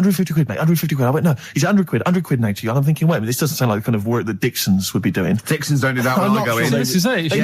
Dixon's never negotiate in that way. When I go there, look around and I leave, they go, where are you going? Exactly. I go, no, we'll have anything then. Have anything for a quid. So I stopped the car and the white van pulled up behind me with his mates in. Sure. And I said, can you get them out? I'm not interested. And he went, 100 quid, mate. And he was just going, you tosser, you obviously want some speakers. And he was having a go at me. So I was carrying the speakers out and putting them back in the white van. And he was just shouting at me. He was going, 70 quid. I was like, 70 quid from 200? This is ludicrous. You realise that wasn't Dixon's policy then. Exactly. They don't usually shout, you tosser, as you leave the, leave the shop and walk down Camden High Street. They're not usually shouting, you tosser. You should have took the offer of the monthly payments they've got on at the moment. So I eventually put them in there, and I sort of knocked the deal on the head, and I got back in my car, and they were in theirs, and I just looked in the rearview mirror, and they were punching the dashboard, like with aggression and venom, like we let that deal slip through our fingers. And I've never been so terrified in my life. I just sat there, and I was just thinking, oh my God, all I was thinking now is, what if I go back to the BBC, and they go, we've had a call from the police, the man at the garage, he saw you doing a dodgy deal. I love it. Well, what you do is you put the hire car in a drain in your front garden, and then go in and out of the toilet, just pouring bleach down or Ajax, and they never know. Can you talk about your grandparents? Well, my grandparents, of course, the thing about my grandparents, I have mentioned this before. Yeah, I think they've got about 3 teeth between them. It's unbelievable. My grandfather... They're all their own, though. He was in the RAF in the war, right? And for some reason, he had problems with his teeth, and they pulled them all out, and they replaced them with a false set of false teeth. But during the wartime, I don't know whether this was just like what it was like during the war or just the 40s, but he had a kind of wooden plate put in with like some kind of fake teeth attached. Oh no. And he's never had that changed. So he's still got the wooden plate and about 3 teeth still hanging on it. Oh. It's just so he and my grandmother combined, they cannot eat anything that's kind of solid. So they will literally get up for Christmas dinner. They'll get up and they'll put the meat on like it's sort of 6 a.m, go back to bed for the day, get up and eat it about 9 o'clock at night. And the best compliment you can have if you've cooked dinner for my grandparents is, oh, this is lovely. You can suck it away.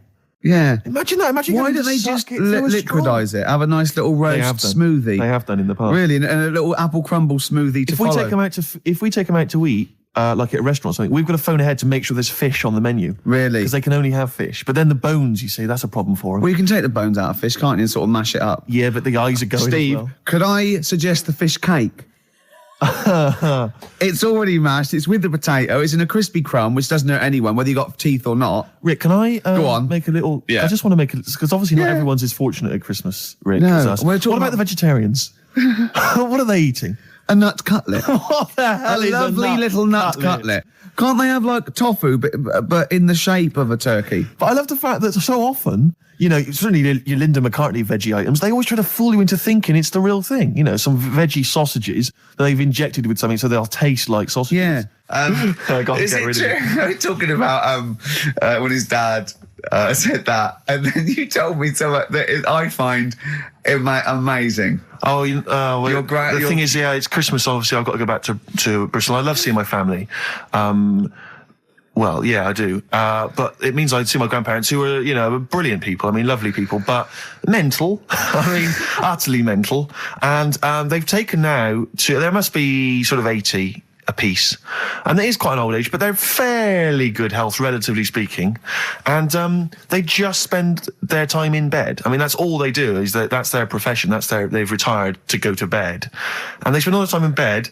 I tell you what, they're like. They're like that old guy. They're like all that old family in Charlie and the Chocolate Factory. Oh, yeah. Remember, none of them had got up for like 25 years. Yeah, and you said that they go to bed and they go to sleep, but then when they wake up, what they do is put an extra pillow, so they're slightly more upright, and that's them in the day in bed. That's the daytime thing. But they get up and cook and stuff. What they do is they've got about 6 teeth between them. I mean, my grandmother needs false teeth, but refuses to go and have the old ones extracted and the false teeth fitted. So she's working with about 3 or 4 teeth. Oh. My grandfather had false teeth given to him during the war. Wooden ones? Well, it was plastic teeth on a wooden pallet, right, that sits at the top of the mouth. He's still got the wooden pallet, but most of the teeth have come off.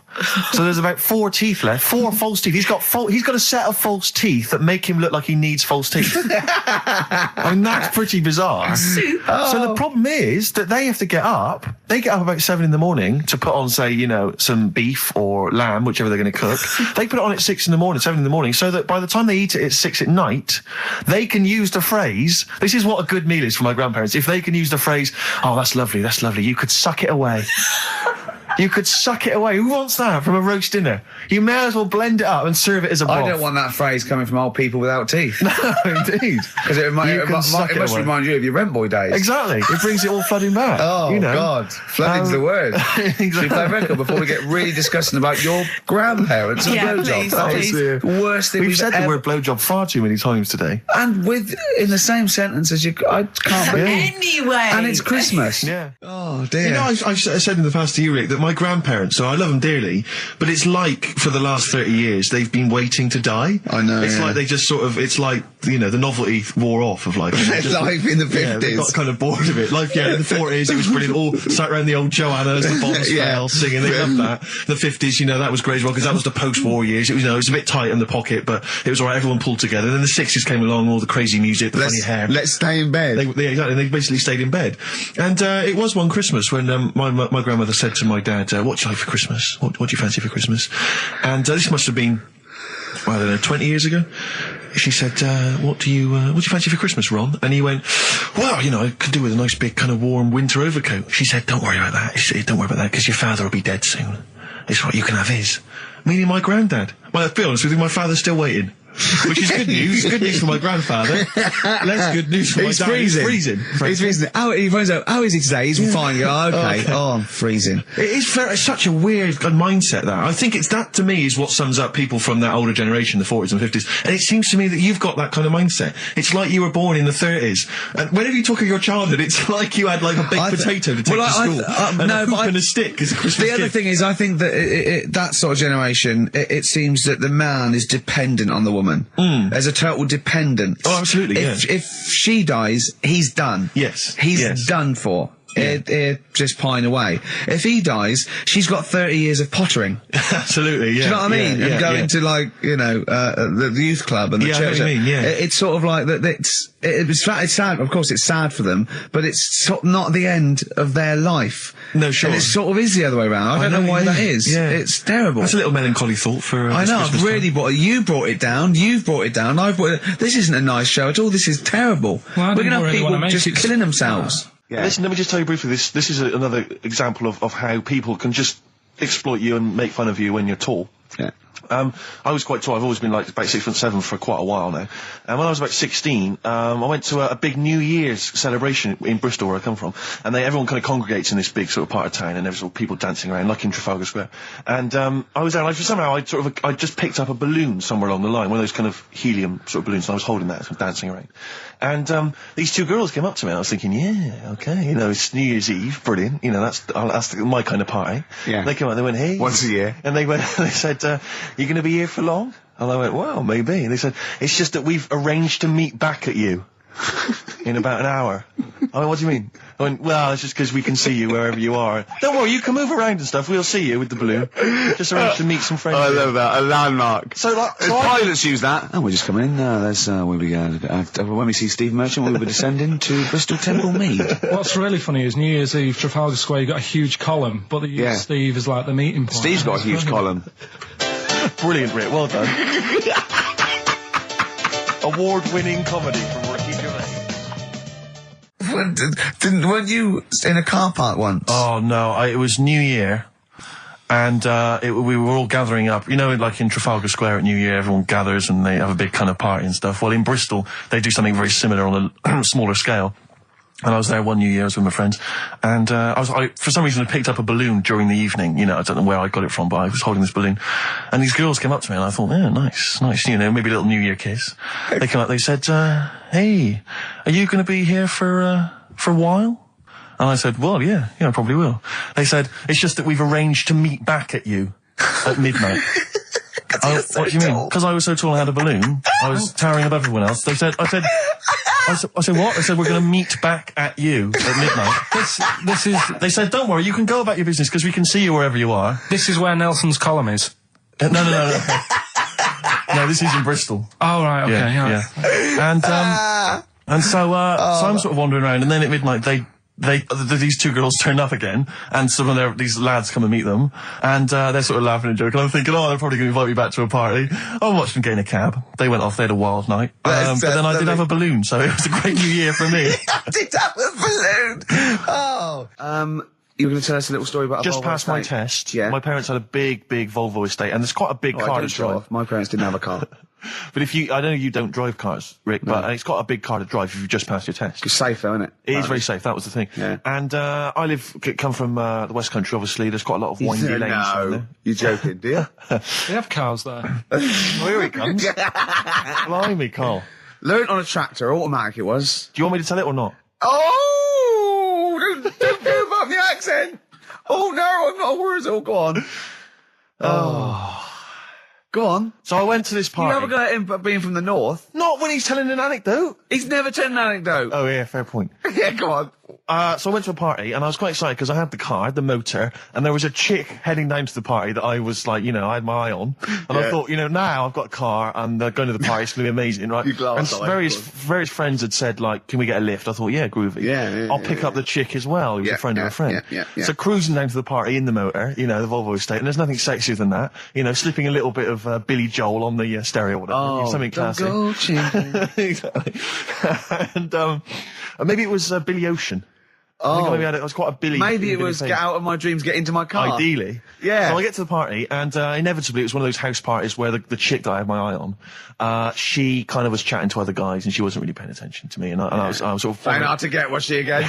Same old story. Oh, they make me They laugh. know how to tease, don't they, the ladies? They make me laugh. Who are they kidding? So I'd follow her like a dog, from room to room. Yeah. And watch her Quite while... literally, sometimes he was barking. Yeah. And while, just watch her while she talked to other blokes. And then, obviously because I was driving, I wasn't drinking, so I was not really enjoying myself. And then somebody said, should we go and pick up Vera? And I thought, right, okay. And they went, Steve's got a car, let's all leap in there, we'll go pick up Vera. And this girl was like up for it as well, so I thought, brilliant, I'll be back in the car with her, away from all these lads. Yeah. One guy she had her eye on, he came as well, I was a little bit annoyed. Yeah. But anyway, he was in the car, so I'm driving down these country lanes, just driving along, and they're directing me, they're saying, go left here, go right. And then suddenly we stop, and one of them goes, just drive into that field, this pitch black field, right? And I'm sort of, well, it is my parents' car. Just drive in the field, Steve. I'm thinking, well, I don't want to, not seem like I'm a hard, cool, crazy kind of guy, because the chick's in the car. So drove the car into the field. They all leapt out, started running off into the darkness, shouting, Vera, Vera, Vera, where are you? So I'm just sort of sat there in the car waiting. Wasn't Vera Lynn, was it? Because she likes to hide in fields. Bizarrely, it wasn't. Right. It was just, I was just left in the car on my own with Billy Ocean. And suddenly, at the darkness, they come back holding a Vietnamese pot-bellied pig that they had stole from a nearby farm. And they knew that the pig was called Vera, because someone knew the farmer or something. Anyway, so they got this pig, so now they're going, I'll put the pig in the back of the car, we'll take it back to the party, it'll be hilarious. I'm thinking, well, I'm not sure I want a pig and all its, piggy crap in the car, right, crammed in there. But they say, yeah, so obviously I'm thinking again, I don't want to look like I'm, a nerd. I'm terrified of that, Rick, ever happens. Yeah. So, yeah. So you go, hey, bring the pig into the car. Exactly. I'm no nerd. Exactly. Yeah, go on. So now we drive off again. I got this pig kind of screeching in the back of the car. And, they say, stop again. Let's do some cow tipping. And they do that old thing, about the fact because cows sleep standing up, don't they? So you can push a cow over and stuff. Yeah. So they're having a wild time, hilarious. So this time, now we get to a sort of dead end in the road. And, they say, well, turn around, let's go back to the party. And I'm thinking, fine. Try and do a 3-point turn in this very narrow country lane, right? Get the Volvo estate wedged horizontally across the road. Can't get it out, just can't seem to sort it out. I don't know what, I'm panicking because there's a pig in the car, right? And, local disgruntled farmers, right? People drunk, partying, probably off their head on some kind of weed. Rick. Was it loads of blokes with pitchforks and flaming torches Exactly. going, burn him. He's playing with our pig. Exactly that. And so that, I was so terrified that all I could think was they're gonna have to send a helicopter to lower a magnet onto the top of the car to lift the car up and put it the right way around. You used to read a lot of comics, didn't you? Yeah. So, do you know what I started doing? What? Crying. Did you really? Yeah. Why? So started crying, just very slightly, started getting upset. And the other guy that the girl fancied, he had to get into the driving seat and sort it out for me by slowly edging forward and that's backwards. The worst bit of the whole story. Yeah, edging slowly back and forwards. He just sorted it out, just slowly worked the car back round, and then we were off. You were just gently weeping. Just gently weeping in the back. The bloke had just taken the bird that you saw from a distance. Exactly. That was basically your wife in your head by then. Oh, yes. Wasn't it? I can't We were believe it. happily married with a pig for a child. Don't joke, that could happen. I know. The pigs come, if you like. Sorry? What? What did you say? What did you say? What did you say? When you do what, Carl? What? What did you say? No, what did you say? Because I don't want to have to go to the radio authority again. What did you say then? Just remember. We are going out live, Carl. Yeah, remember Tom Binns, right? What did you say? What I'm saying is, why were they shouting Vera? Because pigs don't come to the name, do they? Hey? I don't know the ins and outs of pig, have how to lure a pig into your trap. Can I just tell you some very, very interesting things about pigs? Please do. Right. One, everyone knows they have a corkscrew-shaped penis, right? A corkscrew-shaped penis. That's the tail, isn't it? Two, they can't look up. They can't put their head back and look up, right? 3, they can have a 30-minute orgasm. Rick, is it only pigs that have got a corkscrew-shaped penis?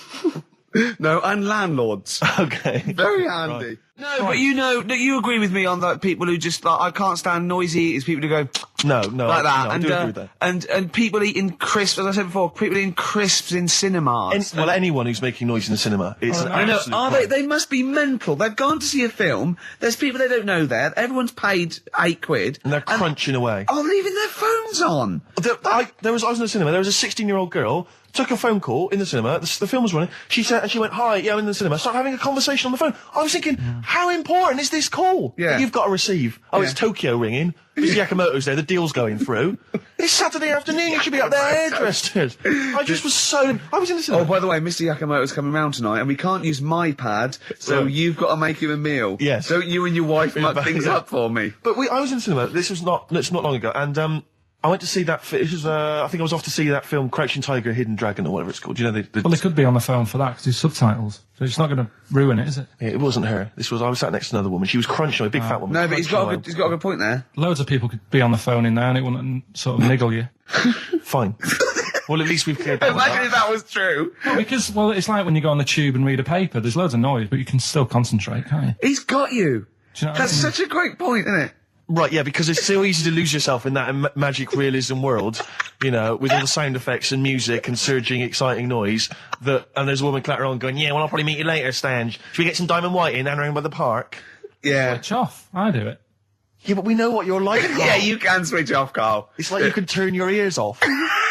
That's the skill you Well, it's have. not the ears, it's the behind the ears. Yeah. It's the process that between the ears and the brain that you can switch Exactly. off, so he can still hear all these things like a cat. But I was in the room, there was this woman sat next to me, she was a big fat one, she was crunching on some popcorn. Again, that's a crime. Why they're selling popcorn in cinemas? I don't understand why She the needs to noisiest... eat regularly, she's Why fat. the noisiest food in a cinema? Yeah. I don't understand why that's come about. Yeah. Really makes me angry. Yeah. Exactly right. This- Smoothies. We want smoothies without straws. Exactly. The trailer for that film AI, Artificial Intelligence, came on. Remember that? And the tagline was, "David is 11 years old. He weighs 60 pounds. He's 4'6" tall. He has brown hair. His love is real, but he is not." Oh, yeah. And she just went, "How old was he again?" To her boyfriend. Right? Just ruined everything. War film trailer comes on for some Pearl Harbor or something. She goes, "Yeah, I don't fancy that. Just announcing this, don't fancy that. Too many war films." So then the trailer, then the opening credit comes on for Crouching Tiger. Before that, you know that thing that comes up that says it's signed by the BBFC and it has the kind of certificate and everything, and that certificate to say what age you have to be to see it. That came up, and it said Crouching Tiger, Hidden Dragon, in brackets subtitles. She went, "It's not subtitled, is it?" I thought this was the most famous foreign film for years. It won Oscars. It was a huge film. Everyone knew it was foreign. She goes, it went, and so the credits begin. It says Crouching Tiger, Hidden Dragon. She went, "Stupid name for a film." What? She just She wanted paid it. to see it. She was with her boyfriend. So then it starts, right? And obviously it's in Japanese or Mandarin or something. She's like, yeah, and they're all talking in Japanese. Japanese or Mandarin. Whatever it is. So they're speaking in this, Japanese language, Oriental language. And she's going, "Don't they sound stupid? Ho ching chong chong chong chong chong. Don't they sound stupid?" She was going, and then the subtitles come up, and it's quite a weird kind of strange language they're talking. And she was going, "Can't make the subtitles out either. It's both gobbledygook." Just wittering on every step of the film. I totally agree with you, but what I like in your telling of it, I know you start getting quite I was emotional. genuinely livid. But she went Mandarin or Japanese, some Oriental language. And Well, I don't know what else. It's a strange language. It's a strange language. Well, anyway, Oh, dear. So then I moved. I climbed over several seats, made a big huff of, make a big show of moving. Yeah. Sat next to a guy on the phone, just chatting on the phone. Oh, I'd have gone mental at that. I was lit. So now I hate that film. I didn't enjoy it. I don't like seeing it. I don't want to even think of it. It's subtitles, isn't it? Well, rubbish. Rubbish. That's why I get videos. Yeah, I should have thought that through, Carl. You're absolutely right. Lamb chop. Yeah, let's play Lamb Chop. This is brilliant. This is from this CD that came out recently with Uncut magazine. Occasionally they put out some quite interesting free CDs. And this was one that had various covers of Rolling Stones songs. And a lot of them were, quite shoddy, but this was a brilliant, specially done, I think, for the CD. It's Lamb Chop doing a version of quite an obscure Rolling Stones song called Backstreet Girl. It's just beautiful. Let's hear it. Steve, you got any other toilet-related anecdotes? Rick, my life is just full of toilet trauma. Yeah. And Carl, you may not realise this, but a while back I used to host, this is bizarre, I used to host a radio show on the BBC World Service, right? Now, if you want someone who's the voice of integrity, the voice of intelligence, the voice of a nation, you're going to come to me. That's obvious. And I was broadcasting to, and they got listeners of something like 50, 60 million people around the world. It's mental, the listenership of the World Service. And I used to host this show with someone It's a big place, Steve. The World? Yeah. You're absolutely right. And anyway, so I had to be into Bush House where they broadcast from 10 o'clock every Friday morning to broadcast around the world to 50 million people, right? And one week, I went to the toilet in my house, right? Everyone had left. I got there a bit late. I got up a bit late. Already against me. The clock was already against me. Had to be there at 10 o'clock, broadcast around the world. And we got 2 toilets in our house, downstairs one, right? And the door had already been a bit dodgy. It was one of those doors where you had to give it a bit of a kick as you went in. It was getting a bit tight. I don't know what the wood was expanding or something. You know, I'm in there. And same thing again happens. No toilet paper. I think, oh, God, I'm going to have to somehow kind of make it up. Why don't you check first? I normally do, Rick. I normally do. It's just on like certain occasions when I'm bleary-eyed or something, I forget, or occasionally I forget. Normally I do check. Right. And you've got to bear in mind that it's not like this is happening every week. This is over the course of many years that these incidents have accumulated. So You've condensed them. For the purposes of this anecdote. Sure. Yeah. Yes. And great. You're just brilliant to keeping the pace up of an anecdote there, Rick. You've just drawn in. I don't know where I am now. Anyway, I know where I am. I'm trapped in a toilet with no toilet paper. That's where I am. And I'm thinking maybe I peel off some of the wallpaper, you know, things like that. But there's nothing I can do. I got to go upstairs. Well, exactly. But I'm going to have to go upstairs and find toilet paper. Was there any?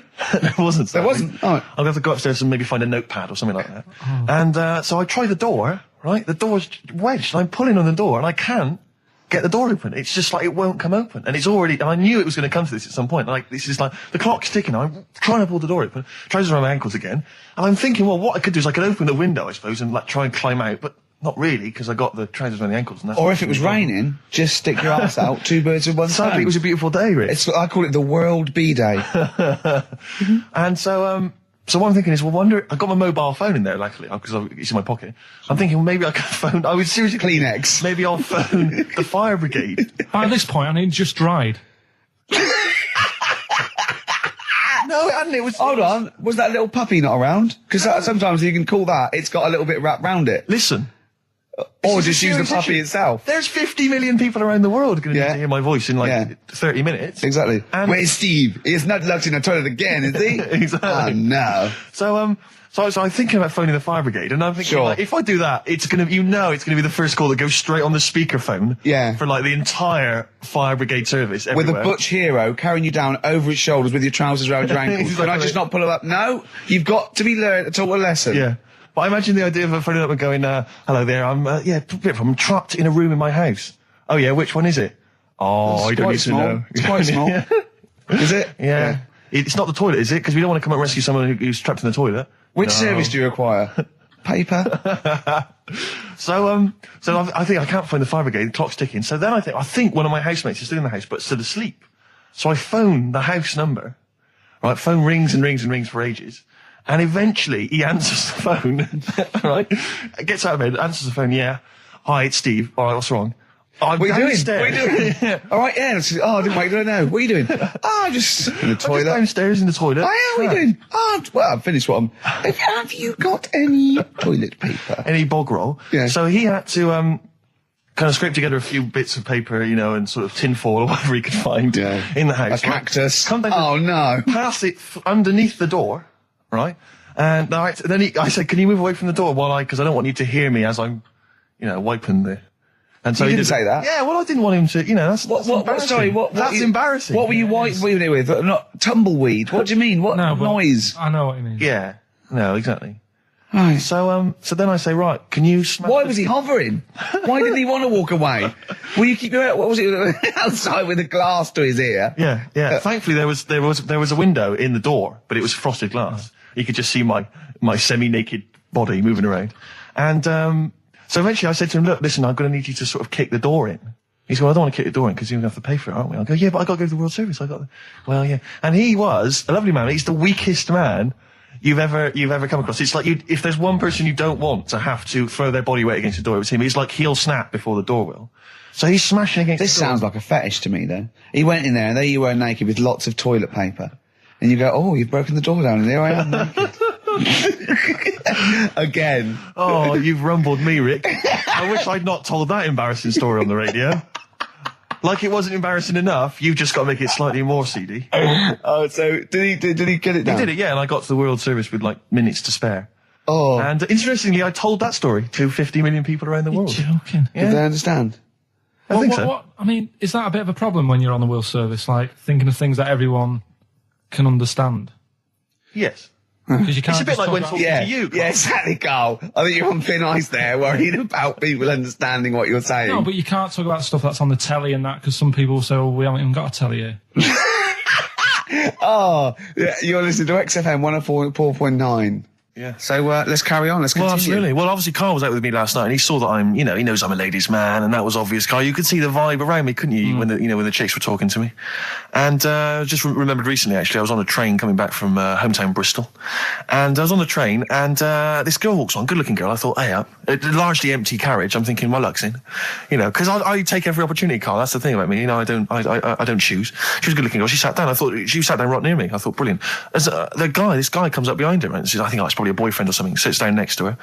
And I listened in on the conversation, obviously, because I'm pretending to read. It was very clever. I read the same page for hours, so I was pretending to listen. I was listening, but pretending to read. And I realised that it's not her boyfriend or anything, it's just some guy she's met on the platform.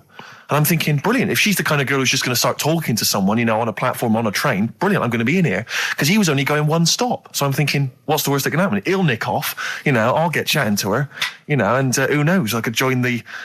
is there a train equivalent? Foot High Club. The Foot High Club, brilliant. And so I'm excited, I'm listening in.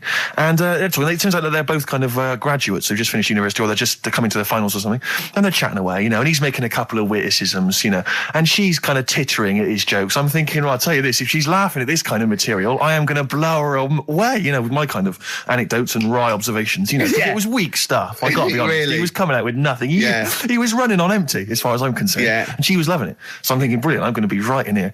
And then they get moving on to higher brow things, and I think she was going to study kind of Marxism or something like that, or communism, something. And she was asking him, by way of conversation, she was asking him what he knew about Marxism, And he was fumbling for his vague knowledge of it that he had in his life. And I'm just sat there thinking, come on, love, in any given capitalist environment, the proletariat will revolt against their oppression by the bourgeoisie, and after a brief period of socialist rule, emerges a classist society governed by community cooperation. Well, if that sort of talk wouldn't get a woman hot, I don't know what you'd use. If Marx and Engels is not going to get a woman sweaty down below, then nothing is. Then my name is You're not just Steve biding your time. Exactly. I'm just going to go in for the kill any minute.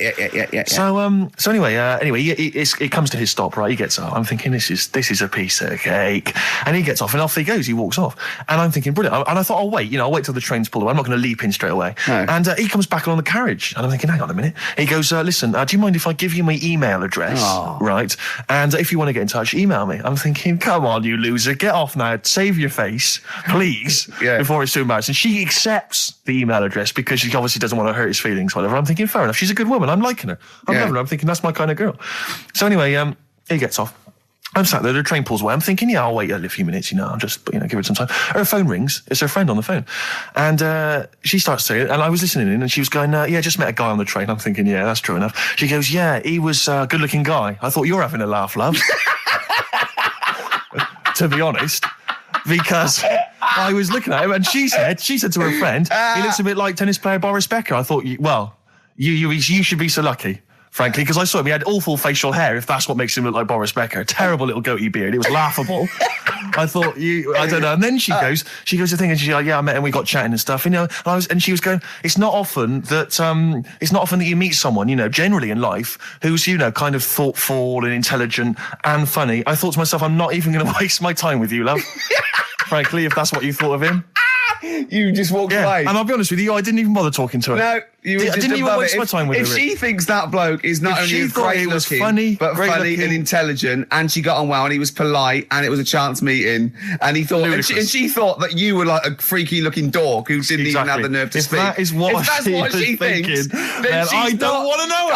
I couldn't. You walked away, and good luck to you. And I have my dignity intact. Yes, and she's nothing. Well, but no, I have to just say once though. This is my DJing credentials. I was once playing music at a Scout Jamboree. Yeah. When I was about 16, 17. Big gig. There was 1,000 scouts there. Yeah. Right. Yeah. And I tell you this, we were playing on stuff. They were loving it. They were dancing. It was in a big marquee. Right.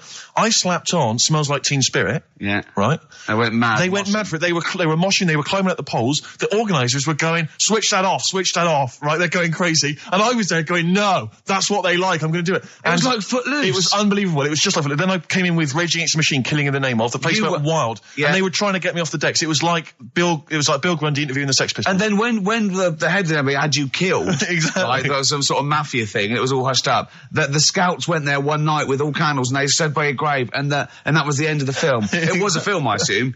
This genuinely happened. I assume this didn't really happen. Yes, it did. I swear to God, I was playing Smells Like Teen Spirit, and it went wild, and the organisers were going, switch that off. They're going crazy, and I was going, no, it's what they want. Can I say something? It was brilliant. That to me, I've known you for about 4 years, and I've heard all things. That must be the highlight of your life. Unbelievably so, yeah. You've never had anything that good or exciting since, have you? One day I hope to sleep with a lady, and hopefully it'll slide into second place. Oh, look, you're actually a little bit stressed today, aren't you?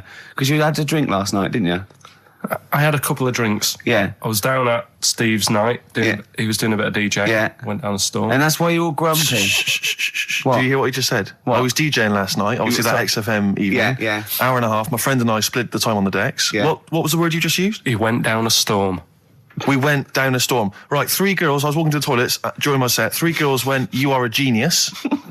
Right? What's his name? Dane Bowers? Why? Zane Lowe? Because you played records in a certain order. Yes. No, sorry, Rick, if you can't deal with that. Sorry if you're a little bit jealous, because this time you can't share the award. All right? Dear. But it was my credit this You time. can tell he hasn't been a DJ. Because it's not just about It's not just about that. the songs you play, it's the way you play them. Oh, the way you play them, whether it's 33 or 45, very important. Yeah, But the point- leave your hand on Exactly. them as they're trying to go round. But so 3 girls there, Yeah. charmed by me, they loved it. Yeah. Zane Lowe, XFM DJ and MTV presenter, probably one of the coolest blokes alive. He came up, gave us massive respect. He said, I'm loving your set. He actually used those words, right? There were people coming up, they couldn't believe their luck. It was roaring. We'd stick on a track, people would cheer as it came on, right? My particular favourite, Karl, I think you'll agree, my particular triumvirate, LL Cool J, Mama Said Knock You Out, leading straight into House of Pain, Jump Around, then straight into that current Elvis track that's been re-released, remixed by Junkie XL. I played the original, which I'd already played on XFM before. I'm already there, cutting edge. Yeah. Right? 3 old tracks, you mean? 3 old tracks. In a row? Yep. And what I think the words that would best sum it up are, I kicked ass. Great. Rick. All right? Well, I'm going to be kicking some ass today. Hey, talking of DJing. Go on. You know, I did that storming set the other night for XFM. Yeah, sure, yeah. Go on. This was down at a little club, in case you weren't aware of it. Yeah. Anyway, I went to the Sony's the other night. Yeah. Karl Pilkington sidles up to me, slips me an envelope. Go on. 200 big ones in there. Did you get paid cash for that? Yeah. £200. Taxman won't know about that. Cash in hand. No, the tax won't know, because I mean, obviously no one who ever works in tax is listening to local radio. Oh. Yeah. Well, so... No, the taxman will know about it. Yeah. Because I'll declare it. I would. Put it, it's going straight down. I'll do it when I get home. Do it when I get in later on. And don't write off rubbish that you buy anyway, like, you know. No, I won't. No. I'll do it all above board officially. Fill it all in correctly. And so I'll send it now, I'll send it tomorrow so that you get it early. So it's not too busy for you, sir. Oh, never mind. But Rick, I just need to mention something quickly to you. When did I last see you? I saw you yesterday, didn't I? Yeah. Because we went up to Edinburgh yesterday. We were very nicely invited to go and talk at the Edinburgh International Television Festival. It was quite a big deal. We went up there and we were interviewed. And Ricky chose to go on the train because it takes like 4 hours. Is it 4.5 hours or something on the train? Yeah. But it's quite leisurely. It's quite sort of gentlemanly thing to do. Yeah. I opted to go for the plane option and fly up there. More modern. Exactly. And they bankrolled that. They paid for it all, and that was all very nice. And as I recall, when I last saw you, we got a cab, didn't we? And you asked if you could get the cab to drop you off at the train station. Yeah. And then it took me on to the airport. Yeah. Did I? Now that was before. The last time I saw you was before I got to the airport and missed my flight, wasn't it? Because I had to drop you off in the centre of town. Yeah. No, that was just before I had to pay £165 to upgrade to another ticket. How did you not tell me that in the last hour? £165, Ricky. I had to pay because we dropped you off at the train station. So I mean, do you want to go halves on that, or what do you want? How do you want to deal with that? How do you want to sort that whole mess out? Why were you late? Why was I late? Because we dropped you off in the centre of Edinburgh, and do you know how hard it is to get out of Edinburgh in rush hour traffic? But it was only 3 minutes away, so you'd have missed it anyway. No, because if we'd gone the other direction, it would have been 20 minutes. It took me like an hour to get to the airport. And I got there, and the plane had already left, and the cabbie was just laughing. He was saying, we're never going to make it. He goes, you were a religious man, you better start praying. I thought he was being facetious. He was absolutely right. £165. But hold on, why didn't he tell you that when he picked up at 4:15? It makes you wonder. So obviously I'm a little bit annoyed, because you know I'm not a man who likes to sort of spend unnecessarily. But wait, this is not my fault, because you were there when we made that decision. I didn't impose this on you. We both decided that might be... It's both our fault. I mean, it's no one's fault. It's both our fault. That's fair. That's all I wanted to hear. It's both our fault. Therefore, it's both our financial obligation. No. £165, just split that in half. Write a cheque, Rick. Write a cheque. It's fine. I trust you. You know. Phone in. I think everyone. This is. You're clearly obvious. irresponsible. No, of course I'm not. If you share a cab and then one person's lucky enough to not be late and one person is unlucky enough, and that's what it is, bad luck. I don't think you share the obligation. It's a moral dilemma, this, isn't it? But it's more than that, though, isn't it? Because let's be honest. What? Even if you had known that I was going to get there late, you'd have wanted me to hang around just so you weren't left around waiting for a train on your own. No, because I got there... you get bored sitting, no, don't you? So you'd have wanted me to at least got in that cab. I got there way too early. I actually got there I was there about 30 minutes so early. You made it fine then, that was... Well, exactly. So, I mean, I sacrificed me hanging around for half an hour so you could get it at 4:15. And the other thing is this. You were going to get it at 4:15 anyway. Yeah, but I would, if I'd gone the other direction and not dropped you off in the centre, I would have been there in time. Wow, would we? Would we? Well, is that yes. true? Wow. Only God knows. Well, and the cabbie. What I mentioned it to. So, I'll tell you what will cheer you up. I'll tell you what's better than 80 quid. I'll tell you what's better than, shall I? Go on. Music. What, are you paying the whole 165? Listen, look, I've brought in a little track here, Bruce Springsteen off the Tunnel Love album, and I know you're a Springsteen fan. I'm a Springsteen fan. We should just qualify this, because a lot of people who listen to XFM obviously a bit edgy about Springsteen. They just think he's this old, kind of ludicrous 80s rocker, the bandana, you know, the flying the flag, which he never really was. No, that was Bon Jovi. Exactly. Don't confuse Bon them. Jovi. But seriously, no, do you know what I mean? He did write some great music in the 70s, and he's just got a little bit kind of pompous in the 80s, but he still turned out some amazing tunes, one of which I imagine is this one, Rick. This one's called Brilliant Disguise. Yeah. What about, are you a fan of any of the great English operas, like The Pirates of Penzance? Yeah, Gilbert and Sullivan. To me, Gilbert and Sullivan were like their day equivalent of like Richard Stilgoe getting together with Tony Slattery. And then 100 years later people go, it's brilliant. It is like, they might as well, I don't know, make any episode of Whose Line Is It Anyway? Right, yeah. Into an opera, and in 200 years time we're going, that's genius. Yeah. Listen to this one, look, this is Party Quirks. Yeah, Amdram Society staging Worst Step. Because I was in the Pirates of Penzance once in an amateur production. You used to like Whose Line Is It Anyway? I did, that was Although I did watch it when it first came on Channel 4 about 15, 20 years ago. But we did the Pirates of Penzance when I was in an amateur dramatic society in Bristol, the Bristol Operatic Society, Light Operatic Society. I don't know why I was involved, because I can't sing. My audition, I thought, this is how desperate they were for blokes. I swear to God, right, I can't sing, you know. Well, you? Yeah, all right, calm down. And I went in and they said, "What are you going to sing?" I went, "Well, I want to surprise you." They said, "Do you want a piano accompaniment?" I said, "No, I don't think so." I went to the back. I swear to God, I went to the back of the room and I just sang, "Thumbelina, Thumbelina, tiny little thing. Thumbelina dance, Thumbelina sing. Thumbelina, what's the difference if you're very small? 'Cause when your heart is full of love, you're 6 feet tall." I just did that. And they just looked at me like I was the weirdest freak they'd ever had. Immediately put me in the chorus, because that was how desperate they were for blokes. We staged it, we rehearsed it. I couldn't remember the lyrics. Thank God you were doing Thumbelina. Yeah. Oh, but dear. I couldn't remember the lyrics. What was it for? Was it Gilbert and Sullivan? It was the Pirates of Penzance. There weren't enough blokes, right? So we had to double up.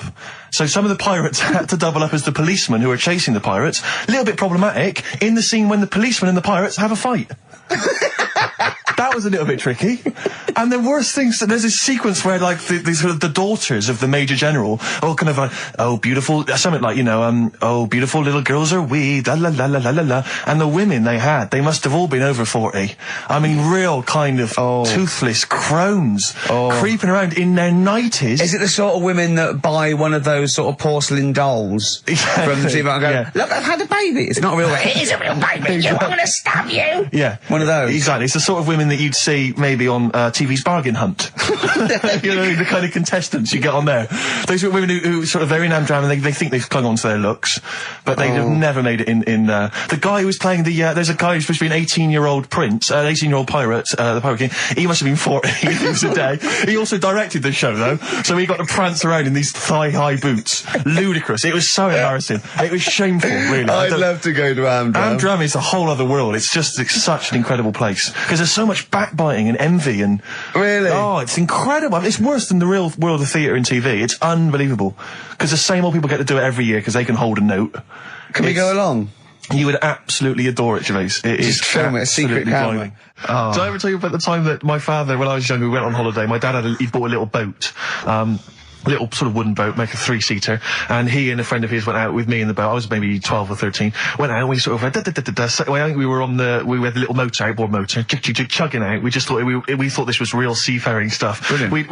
We'd lost sight of the beach because we'd gone round a corner of like a mountain, or like a, what do you call it, like a cliff. And so we just round the corner, and there was this boy, like just floating in the water. Not a boy, but you know, like a boy. And, very tricky to explain that on the radio. It's the same word, isn't it? Boy, a boy, and a boy. Yeah. And so we float past that and we're just chugging along. The motor conks out. Oh, I can't believe it. We have to row back in. So they're rowing away. I'm just sat there. And we noticed that every time we sort of think we've got past this buoy, it just seems to be back where it started again. And we realised that the tide is taking us to, but not taking us out, taking us towards these rocks. And we've got ravaged rocks. And we were a bit pretty scared because I can't swim very well. Or I couldn't at the time. I think when my dad had maybe bought, you know, he didn't, I'll be honest with you, I inherited a lot of things from him. One of which was his carefulness with money. just the one life jacket. How deep was the water? Which I seem to remember he tore off my back and put on himself. So the water's pretty down. I mean, I'm not saying we would have necessarily died, but it was pretty scary because the boat, you know, we were going to crash into these rocks and stuff. It was getting pretty unnerving. And so they're sort of rowing like mad, we're just not making any progress. And we're beginning to think that this might be the end. And this boat, this kind of ferry boat comes chugging by doing tours. Ching, ching, ching, ching, ching. And it comes by and my dad goes, oh, wow. We were going, brilliant, they can help us. They'll throw us a rope, they'll tow us back in. He was going, you've got to be careful though, hang on, because according to the laws of the sea, if he rescues us, Steve, he can claim my boat. The laws of the sea mean he can claim my boat as salvage. I love the idea of that's like a reward. Doing that. But what I like is, his 12-year-old son might die, he's thinking about the boat. I know, but also, the other thing, of course, is that I like the idea of this ferry master going, Yeah. the boat be mine now, or take your son. Yeah. Let me think about it. I need a new bed. That'll be just right. King size. Oh dear, that's lovely. I have to say, this is such a terrible confession. When I was doing a school play once, when I was about that age, 15, right, there was a girl who was in the cast with me, right, and she sort of, you know, she was giving me the eye. I was thinking, yeah, well, I kind of thought she was, right? And it was class. But there was another guy. There was another guy there as well. I was sort of competing for her affections. Oh no! And he was quite a witty guy. His name was Scott Hansen. He had long blonde hair. Exactly. Yeah. And I thought, well, the way to impress her, because I was 15 or whatever, I thought I was pretty smart. I sat in one of the adjoining dressing rooms, reading a copy of the philosophical book Zen and the Art of Motorcycle Maintenance, which I didn't understand, but which I sat there reading it in the hope that she would walk in and think, my God, you're reading Zen and the Art of Motorcycle Maintenance. You don't go with the crowd. You don't want to come next door where we're talking about nonsense and people are flirting. We're talking about the bangles and curly whirlies. You're in here saying, look, just if you want to come and talk to me, you're welcome, but I'm not. I'm a thinker. I bet you thought you were Kwai Chang Kane, didn't you? I thought it was like she'd think, Jesus Christ, I've never met anyone like him. That is genius. And I remember the one time she accidentally walked in, she went, oh, sorry, wrong room, and left again. And that was it. Sorry, at 15, so this is about the time you took to wearing a bow tie to impress slightly people. Younger wearing a bow tie. I love that. No, I used to watch a lot of Harold Lloyd films, and he always seemed to do very well. I love it. I love the idea of at 15 you going, well, it's time I went to wooing. Right. Right, on with the bow tie. Where's the Zen? Where's the pipe and my boater? It's a time I got me a bow. Yeah. I love that. But songs are great as well. The other thing you do, sort of when you're about 15 and 16, is start writing songs about, like, the world's trying to take a piece of me. Hey, you think I'm going down? I'm coming back. I'm against the ropes. They try to drag me down. It's like you want to be Cool Hand Luke. Yeah. They put me in this emotional prison. The man's on my back. Who?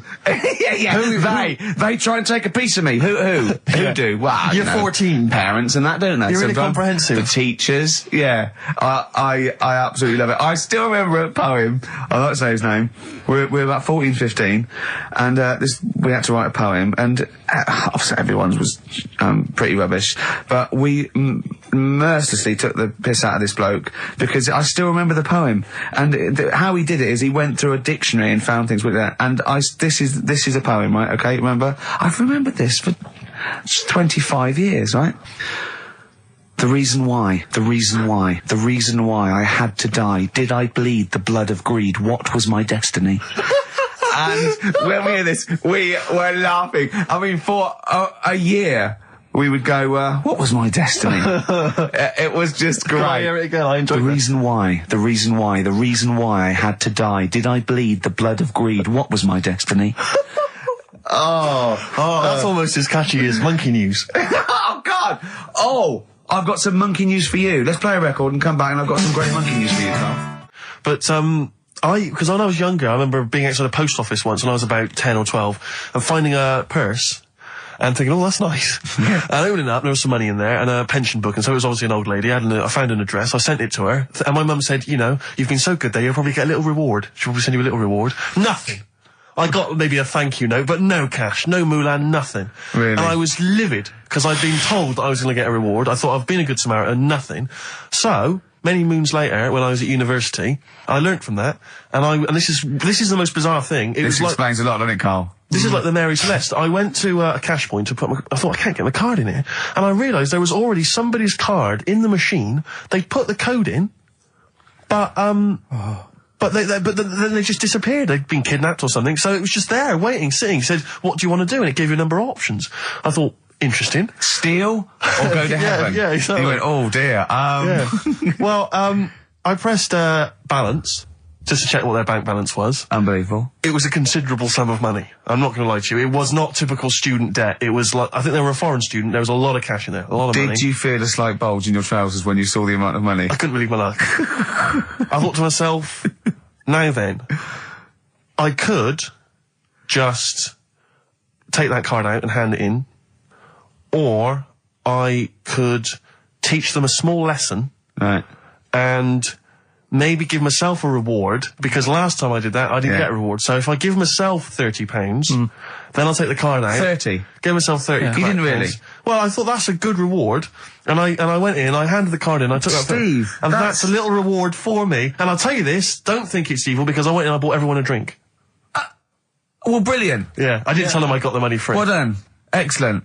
So probably gangsters are quite generous with the money they've stolen from other people. Yes, but someone's negligence, Rick, has lent... the thing is this, Steve, right? I believe it, except that buying people a drink, Carl. What do you think? Well, I kind of thought that when he said it, but then I thought, but they'll be buying him back. So he's still that, so in a way, he's still a winner. Yeah. Everyone's a winner in that situation, including the student, because frankly, if there had been a less scrupulous person who found it, they'd have probably helped themselves to a considerable sum. I cannot believe he did that. There was thousands and thousands of pounds in there. What if Beadle had jumped out and slapped you with his little claw and said, we've been filming this, merchant? Well, so what? How old were you then? I don't know, 19, 20. Would you do it again, or was it just to get the world back for the old lady's purse? Possibly do it again, yeah. You're joking! Well, you've got to think of it this way. You've got to think of it as there was a lot of money in there, and someone less scrupulous than me would have taken a fortune. They'd have cleaned them out. Whereas I just took a small reward, which I thought was more than enough for someone's negligence. And I've returned the card. They've got the card back. Everything's fine. Think of someone else. I could have gone on a spending spree. I could have been buying stuff, all sorts. Yeah, but it wasn't yours at all. Yes, but they probably would have given me a reward. And because, you know, sometimes people forget or, you know, they don't give you a reward, I thought I should You had to go at your dad for nicking a loaf of bread out of a phone box. Yeah, but that's because it's for old people, geriatrics and stuff. How do you know how old was your people who you were robbing from? It was on a student campus. Well. Wow. I thought it was excellent behaviour. I thought it was that's good, honourable behaviour. That's showing another side to him, isn't it? What would you have done, Karl, in that situation? And tell the truth. I might have helped myself a little bit. There you are. I don't know what this is helping yourself a bit. like you say, just sort of, you know, send them back and sort of say, you know... If you find a £1 coin in the street and you can be bothered to bend over for it, then have it. But someone's cash point card or personal belongings... I'd let them know, though. Did you send it to them and say, I've service charge included. I've took that out already. No, I handed it in to the... Let them know? What do you mean you'd let them know? I'd say, you know, you're lucky here. Right, I just took, I'd probably said 20, actually. Okay. Because that's just like one note. Sorry, right, okay. You are winding me up. No, I'm not. I mean, not for once. I mean, I know what Steve's like. He is tight, right? He is. And you know that, don't you, Steve? Financially, you mean? Well, no, I mean, just the way you are. You're very sort of, you know, you're not wasteful with your money. I'm careful. No, I'm not wasteful. Absolutely right. No, but to the extreme. Not towards the extreme. Not towards the extreme. No. Look after the pennies, the pounds will take care of themselves. Alright? Simple to remember, good advice. Yeah, alright? But the thing is, right, I know that I take the mickey out of you for, like, you know, the way you look and stuff. Sure. Right? Well, I'm right back at you. But the thing is, you can't help that. Absolutely. But I'll tell you something that women don't like. Sure. And it's fellas who are tight with the money. Sure. I'm not frugal with money with ladies. I'm frugal with money with you. Well, I've got no reason to splash money out on you. I've never seen you splash money out. Well, you've never been out with me. Steve, have you ever splashed out on a lady? No, but I hope to one day. The right lady. Play a record. Sorry, just suddenly struck me something. I don't know if I mentioned it before. You mentioned that you tried to catch your guy out when you came back once. You opened the door really quickly to see what he was up to. Did I ever tell you when I was at university? Now, I'm very tall and I've got enormous feet. Size 14. Size 14 shoes. And when I was at university, everyone, it seemed to me, was wearing Dr. Martens. It was like you had to wear a pair of Dr. Martens. It was kind of the rule. Dr. Martens was too big for you. Yeah, so that's a big pair of Dr. Martens. That's where the myth of the old woman who lived in a shoe, I think, came from. People with my size shoes. Anyway, I just literally kind of moved to university. I'd been there for like literally a couple of months. And obviously in that first period, you're quite keen to kind of, you know, reinvent yourself, strike yourself, you know, try and give an impression of perhaps being quite sophisticated, worldly, cool, all those things that, you know, you've left behind all your childhood friends, so you're trying to, you know, develop something. But you didn't bother, you didn't? What, sorry? You didn't bother? No, I was working hard on it, and I was kind of, you know, I was doing alright, you know, and I had a tie-dye shirt, and everything, you know, I was looking good. And, so I was trying, you know, working hard to try and seem kind of cool and not freakish. And I came back from studies once, and I came in, and there was a little old cleaning lady that kind of would always come in every day and clean up our halls of residence. And I came back, and my door of my room was open, and there was like a little huddle of people just peering in, right? And I thought, this is odd, you know, that my door's open and I'm not in there, and there's people staring in the door. And I looked in, and the little cleaning lady had my Dr. Martens on and was clumping around. Making them all laugh. Making them all laugh, doing an impression of me. That's amazing. Imagine that. Imagine the psychological scars that has. I don't know that she's more popular than you. Yeah, exactly. And they go, come on, Maud, let's go to the JCR. Exactly. And they carry her down. They go, drink. And she goes to, Steve, you better have that spotless by the time I come back. You go, all right, I will. All right. But what I like is the fact that I'm sure that's not part of the cleaner's code. The cleaner's code is you don't have the keys to everyone's room so you can go through their belongings and play practical jokes. I mean, surely it's a kind of, there's a trust. She must have looked like a wall bracket. I went bowling with him once the first time, and we went bowling at this place. Where was it? I mean, Finsbury Park. And I'd never been before. And he goes, you got to wear special shoes. I went, all right. He went, so. He goes, have you got size 14? And she went, yeah, I've got one pair. And she put them on the table, and they look like crusty. Honestly, honestly, it looked like, it was, I just started laughing, because they're so long and thin anyway, and they're multicoloured, aren't they? They're two colours, and it looked like Krusty the Clown's feet. And then this teacher just went, all right. 14, that is big, isn't it? It is a huge size shoe, you're right, yeah. And it was just the one cleaner in them. Just the one, sadly. She did have loads of kids eventually and brought them up in there.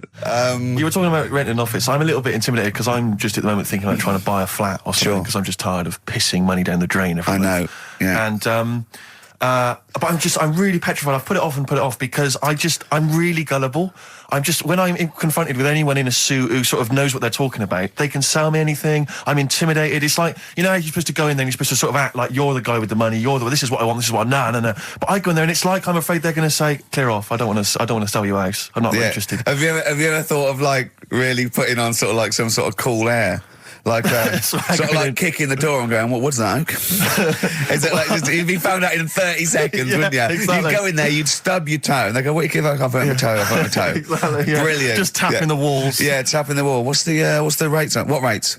I don't know. Well, do you remember, I don't know if I told you before, I wanted to buy a laptop computer, and everyone said, go up Tottenham Court Road, and I was reading like magazines and stuff, they were saying haggle, make sure you haggle, make sure you're planning to haggle, get the best deal you can. And I found a shop which was selling the computer I wanted, and I went in there, and I had this whole plan in my mind of what was going to happen. He was going to say, like, it's worth this. I'm going to go, well, look, I can get it cheaper here, I want to buy it from you, I'm going to haggle, and off I went. So I went in the shop, and I said, yeah, looking for this, interested in this Toshiba. How much is it? He went, oh, it's 1,500 quid. I went, sure. Okay. I said, I'll give you 1,300. He went, it's 1,500. And I said, sure, but I'm willing to give you 1,300. He went, 1,500. And I was done already because he hadn't even begun to haggle. And I was assuming he'd at least go 1,400 and we could start, but nothing. So now I was screwed. My whole plan went out the window. Yeah. What did you do? Just leave? No, I said to him, the thing is I can get this computer cheaper down the road, but, you know, I like what you're providing here. I like your service. I've had good stuff about you. It was amazing. I said, I've heard good stuff about you. And he went, I said, seriously, I can walk down the street, I can buy it there for cheap for like 1,400. And he went, well, see you later then. And I was like, right. So I walked out the place. I said, well, I'm going to have to leave then. And I walked out the place, and of course I wanted to get it from there because it was still the cheapest, so I had to walk back in again. I went, yeah. I've just had some second thoughts. Listen, I'll tell you what, I'll pay the 1,500. Can I get a free carry case? He went, the carry case is free anyway. I said, I'll take it. The carry case is free I got nothing. No, but how much would you charge for that if it was on sale? Carry case a tenner. Well, let's just say it is a tenner. Give it to me for free. And he went, no, it's a tenner. And you went, well, you said it was free a minute. Yeah. It's just pathetic. That is lovely. It's having to walk out making a big statement and then come back in again. Oh dear. So I'm really scared. I feel like I need someone to come with me and do all the talking. You know what they're talking about. Because I'm not going to be able to tell if there's subsidence or if there's damp or... No, but you don't do that. Don't I? Is that not my responsibility? No, you get a survey done. Sure. And they charge for that, and then you don't have to go around doing it yourself. Right. Could I make a saving if I did it myself? Yeah, this should be all right. There's a hole in the wall, Steve. Yeah, but what's a hole in the wall? Put some newspaper over that. In Chaucer's day, that was the toilet. That'd be fine. I'll tell you, you're going to go along later to the Live 8 gig and you're probably going to see some bands that are going to make an effort to entertain you. But if you want entertainment, Rick, you know it. There's only one person to book. Go on. Me.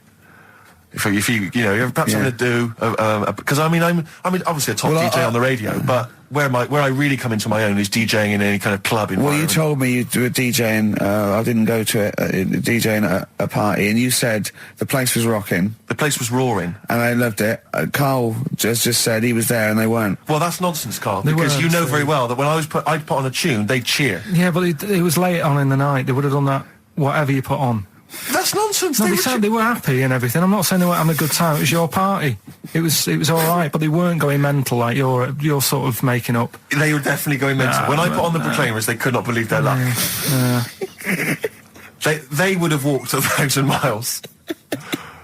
Was it good though? Were they really? What were they doing? They were dancing, were they? Dancing and that, but they weren't sort of cheering, going, more and all that at the end. What are you talking about?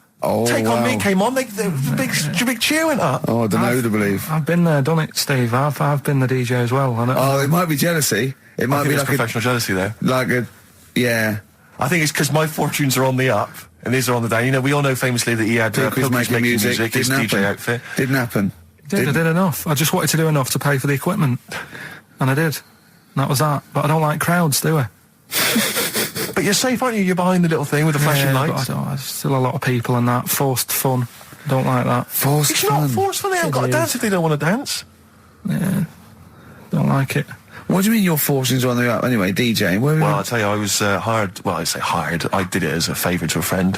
His wedding the other week, and I got there. I was thinking, because everyone had their little role to play, and then people were doing a good job. I love you taking it seriously. And I did. I spent ages putting together some CDs, special selection CDs. I love that. Because what I did was I burned them on iTunes. Did you turn up with your own headphones round your neck? Own headphones, wearing a suit, but headphones. Metal case. Didn't need it. Just had them all in one small box. Brilliant.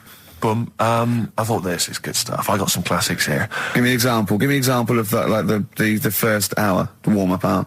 Rick, I'm coming straight in with Frankie Valli, Oh What a Night. Brilliant track. I mean, when those beats start at the beginning, who's not getting on the dance floor? Wait a minute, what's this following it up? Go on. It's the Jacksons. What, I Want You Back? I Want You Back. Brilliant. It sounds good at the moment, Carl. Yeah. So I'm thinking, I'm gonna roar this back because they laid on a good spread. The ceremony was nice, food was nice. I'm thinking this is going to be the piece de resistance. Yeah. Alarm bell started ringing. Why? When I realised there was a marquee outside. Of course, it's a balmy summer evening. I'm stuck inside on the dance floor, so I'm thinking I'm going to be struggling here to get them in. And even with flavours like this, I thought I'd struggle, Rick. So I'm sat there in my suit. I'm sat behind this little DJ console. I've got all the big numbers. There's one or two people making some token effort, but frankly, most people are outside everywhere. No. I was livid. Of course, they couldn't hear it out there. So I was playing to an empty room, really, and I was furious. I was absolutely furious. Because, I mean, what is, they're wasting my time. They're wasting, now I could have just stuck the CD on and got out. They're wasting Frankie Valli's. Frankie Valli's time. They're wasting the Jackson 5's time. They're wasting, D-Light's time. Yeah, yeah. And, so I'm sat there, and there's a couple of people making a cursory effort. Mainly when they come to get a drink from the bar, they might have a little quick, couple of twos. You shout, we don't want your not interested. All of you or no one. All of you or no one at all. And, then there's a microphone set up because people have been doing speeches. This little girl gets on the mic, right? It's being funneled through the speaker system. So every time I put my headphones on... Miss Dynamite, was it? It wasn't, sadly, Miss Dynamite. Although she decided to have a little go at MCing. She was screeching a little head How off. old is she? Oh, I don't know, 8 or 9. At their most annoying. When children are at their most annoying, because they got a bit of confidence there. They're a bit cocky. They're not shy anymore. They're a bit arrogant. Yeah. She's screeching her head off, so I'm playing, and she doesn't know it. Your face! I'm playing into the groove. No one's getting into the groove because she's going mental. She's just going, what's this? I don't know what this is. Play something I know. I'm thinking I haven't got any bloody DJ Otsu or Crazy Frog. I'm not going to play what you... So she's just screeching along, ruining it for everyone. I say everyone, there was no one there. So she was ruining it for me. I bet you were really I was angry. furious. But of course as well, every time she screeched, it went through my headphones. So, of course, and then her dad comes along, right? And I'm thinking, all right, he's seen what's happening. Just imagine you in your suit, sweating, getting annoyed at someone ruining your set that no one's listening to. I think, her dad's coming over. He's going to put pay to this. He's realised that, she's causing a disturbance. He comes over there, joins in. No. Sits her on his lap. He's just saying, she's having a well of a time. I'm thinking I'm furious. I'm thinking it's his responsibility to shut her up. He's not going to do anything. What can I do? I can't step in. No. And I know very well that if I interfere, he's going to say, oh, well, she's enjoying herself and no one's dancing anyway, and we'd have just got into a fracas. Yeah. I didn't want to start a fight. No. Because I don't know, but he'd have knocked you out, wouldn't he? Someone would have got knocked out.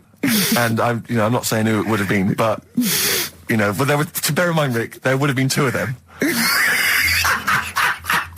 And, so I didn't want to get into a fight with him. And, anyway, so I'm playing. Anyway, so my friend came along. He realised what was happening. And I didn't have the guts to unplug the microphone. Because he'd have known, you see. Yeah. So I got my friend to do it when she had her back turned. So he pulled the plug out. The microphone went dead. She went, what's going on? I went, I don't know what you're talking about. I said, I don't know. She said, where's the microphone? I said, you must have broken it. I don't know what's going on. Someone will probably make you pay for that.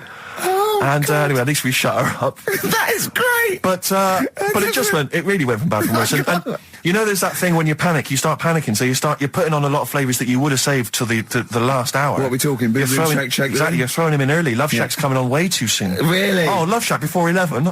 It's heresy, but I had to do it. But anyway, in the end, I made the bride go and get some people in. I said, look, it's your special night, all right, and they're going to enjoy this. I'll be honest, love, this is a washout, and it's up to you exactly. to turn this wedding around, or I'm walking. And I tell you, they're going to have a sour memory of this evening, unless you bring some people in. Everyone in dancing. So she got him in at the end, and Brilliant. And I'll tell you this, Carl, I mean, I don't know what you say, but they were loving it. They were absolutely loving it. A bloke came over and said, have you got Amarillo? I said, no, but I put on something even better, Delilah. Wedding crowds always go for Delilah. A song, of course, about old man killing his wife. It always goes down very well, strangely, at weddings. They get into a sort of hokey-cokey thing. They went berserk for it. And I was following it up with, I had the monkeys, I had all sorts going on. Brilliant. Of course, you know what happens. What? I'm going great guns. People are absolutely loving it. They're rocking it. I throw in, I had something cracking on at the end. Come On Eileen, of course, was on. People were going berserk for it. Which is unfortunate because the bride's name was Eileen. Yeah. And then the bride pipes up. I'm throwing the bouquet. So they all traipse off outside again. I was furious. Oh, no. I plugged the microphone back in. I said, what are you doing? We got, but they went out. Then, of course, you can't get them back once they've done that because all the women are running around. I got the thing. And then they got to wave everyone off, throw the confetti. They ruined your day. I was having a great time and they ruined it. She ruined your special day. She ruined my special night. Oh, no. It's on her head. What would you put on about now, Karl? What if I was DJing? Yeah. Probably about a world party. Go on, then. Interesting. Well, here we are again, XFM on a Saturday. Just gone 1 o'clock, Steve, if I'm very much mistaken. But we're not here as such. We're away again, gallivanting around. We've got to do the special sort of best of again. Okay. Which we did a few weeks ago. So this is the best of the last 3 weeks. Which I think is, I think it's the best 3 weeks we've ever had. But I'd like it condensed into 2 hours. Yeah. Yeah, some great music as well in there. Yeah, there'll be some great music interspersed with fine chat that you've already heard. Yeah. Except this bit. This bit's new. We've actually, out of the kindness of our heart, we've come in last week. Yeah. Yeah. And we've done a few clips just because we felt a bit guilty about shooting off. Yeah. Even now, having heard this link, I'm beginning to wonder if it was worth our time. Yeah. Well, should we play a classic link? Let's play. I'd love what from the last 3 weeks. After this is Feeder. All right, so here's the first bit. Karl, you're making noises while I'm talking. Yeah, but you do this all the time, trying to wind me up. And I'm not saying Manchester's the best place in the world, but what I'm saying is there's bits of it that I really miss. Yeah. Like last Sunday, right? When I'd met up with Ricky. We had spaghetti bolognese, which was all right. And then I said to him, I need some soil. Damn, I wish you'd invited me. It sounds amazing. So I need some soil. What do you think? You need some what? Soil? Soil, yeah. I need to repot a plant, right? Yeah. So, you need to repot a plant? Yeah. Fair enough. So, I'm like, where you can't see these shops in London. Do you know what I mean? There's nothing around. I took him straight to one in my street. Yeah, but near your street, and that's probably the only one in London. Well, you say that, Karl. No, it does annoy me. Round my way, it's like, You can't move for soil shops. You can't. There's earth. You can just pick up handfuls walking down the street. Yeah, incredible. People just lean over into someone's front garden. No, you can take the plants as well. No, but what I'm saying is, Go on. Manchester, there's loads of decent hardware shops. Yeah. Here, if you want a panini and a latte or whatever, you can't move from. But for soil, I had to go virtually how many miles away from me to carry that soil home and stuff. Yeah. It's not good. I mean, London's all right.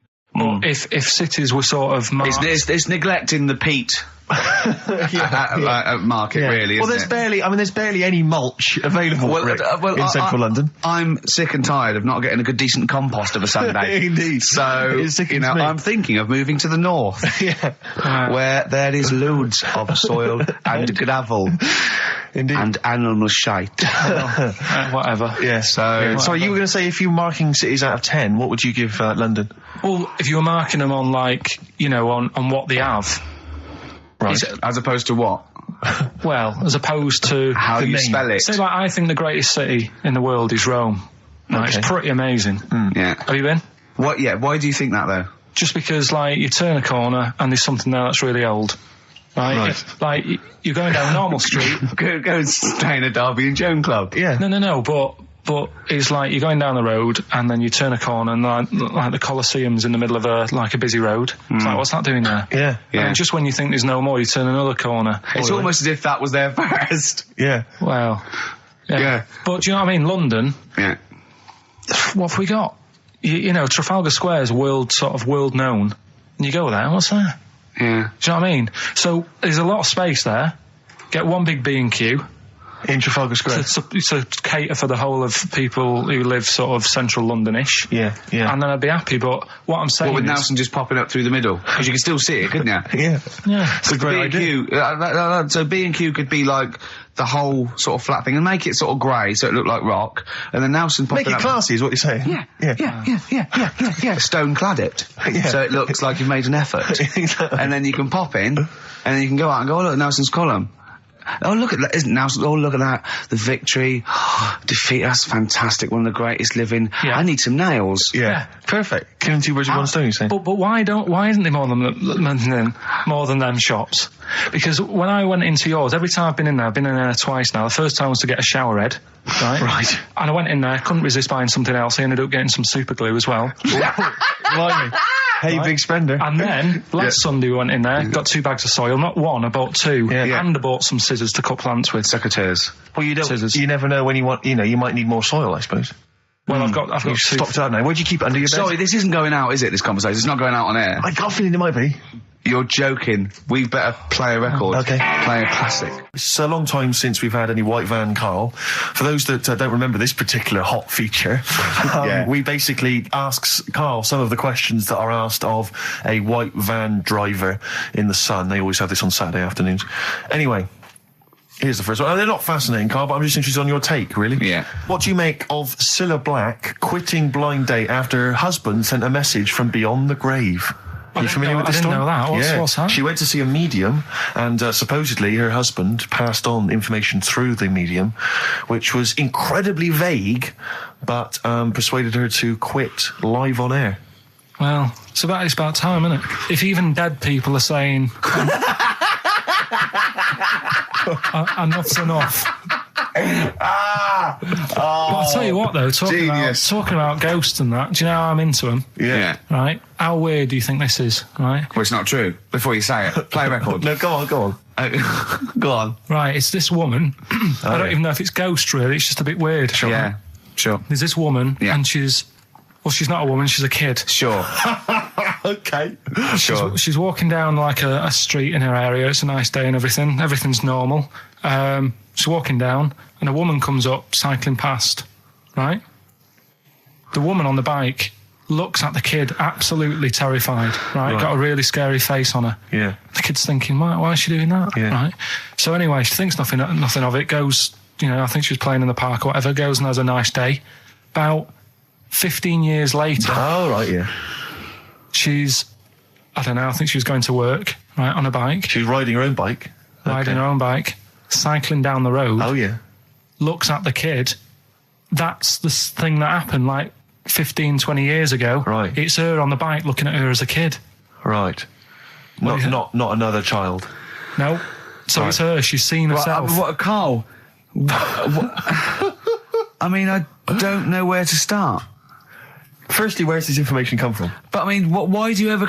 I mean, I don't know what part of that you think can be true. I'm honest, I'm speechless. I don't know what to say. What are you talking about? Bit weird, though, isn't it? But it's not true. It didn't happen. Nothing happened like that. She said it did. Well, then she's wrong. She said she saw herself. She saw herself as a kid, didn't she? Did she carry on riding and as an cars? adult when she was a kid. Did she stop and talk to herself? Or did she ride on by and think, that's a bit weird, there's me as an 8-year-old. I won't stop, I'll be late for work. Yeah, if I'm late again, the boss said he'd be in trouble. Yeah. Oh. Well, And where is this information? Did it happen to someone you know? No. You overheard it on the bus? No, it was in the 14 Times. Ah, right. Well, Okay. that's the answer. Good. We've Okay. got to the bottom of that. Right, good. Right, we've got, who's that on the line? It's Rob. Rob, and, are you a doctor? I'm a final year medical student. I'll be a doctor in 2 months, touch wood. That's close enough, isn't it? Yeah. Excellent. So, where do you study? Do you want to give more details, or do you want to remain anonymous as you're calling in to I study at Barts Hospital. All right, great. So, why do GPs sometimes put their finger up a man's anus? To see what's there. If you've got hemorrhoids, if you've got an enlarged prostate, it's either that or they stick up a big tube and have a look up with a light. What? And it's easier to do that. Now, are you dumbing this down for us, or are you going to fail your medical exams by saying stick up a big tube with a light? I'm dumbing it down. Okay, come on then. We're all intelligent people here, and Karl. So you tell us what's that called? It's called a sigmoidoscope. Right. Nice. That was a clever test, wasn't it, Rick? 12 inch long. Yeah. 12-inch long tube they can put up there. So, Karl, would you prefer that or a finger? Well, so do they sort of do the finger first, and then, I mean, at what point do they say, hang on, we need a light here? I mean... It's normally if there's something wrong. But, so if I go then, say if I go to this well-known clinic, right, and they go, yeah, the art's good and that, yeah, finger, there you go, and then they go, hang on, I'm going to go and get me light and tube. I could start worrying then because they've sort of found something. And they're not likely to go straight in with the tube. They'll probably send you off some tests first. But Karl, there's nothing. But you go to these places to put your mind at rest and to know where you are with your health. I mean, it's not that you go along. That's what most people worry about. They think that because I'll go along and they'll find something. Well, one, that's illogical. It doesn't heighten the fact they'll find something because you go along. And two, if they do find something, it's a good job you went along. I mean, I'm a hypocrite because I don't go to the doctor, but I've had that done. You should be concerned if when they shine the little light in your ear, it comes out the other side of your ear. No, the other ear comes right out the other side. That's when you should be worried. But Rob, right, you said then, if they find something, they send me off for some tests. Why can't I just have the test without that and cut out the middleman? Do you know what I mean? Because you're wasting lots of money. There's hundreds of tests they could do, and they could do every test, and they could all come back with nothing, or they could do the finger up there and send you for the 3 tests you need to find out what's wrong with you.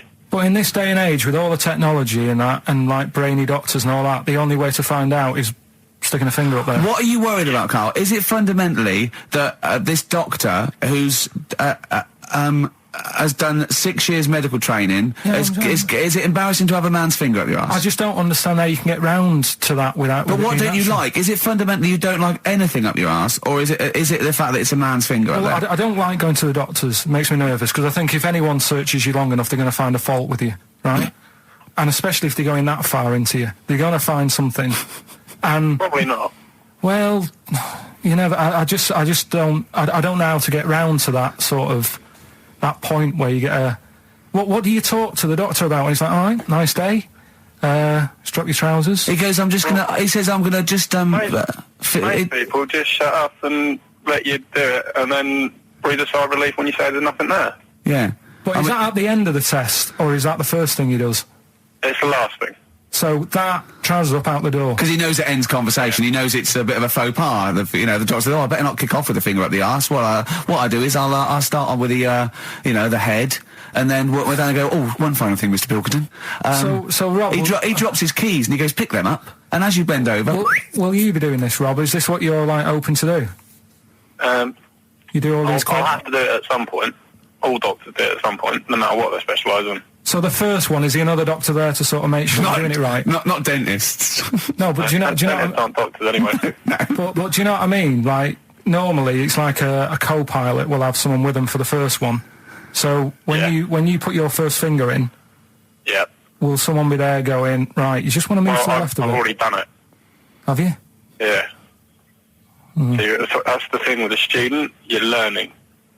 So you get people teaching and you learn on these things. Can I just point out, Rob, I think I'm right in assuming that you have a glove on. Yep. And there's lubrication. Yep. And it doesn't hurt. No. There you go. What are you worried about, Karl? Who's this person who everyone's testing on in your class? It's not one person. It's not one person. There's like, when a patient comes in and they've got a problem, your boss, the consultant, he does his finger up, and if he finds something, he goes to the patient, is it alright if the student has a feel as well? Then the student puts on a glove, puts the bleed on the glove, and sticks his finger up and sees what he comes out with. Rob, I wish you could see Karl's face. I mean, his face when you said, and he says, can this fella have a go as well? He looked horrified that he thought it was a free-for-all, like there's a queue of people trying on gloves and going, let's have a go. That looks good up there. What have you found? No, I mean, how come you had to sort of...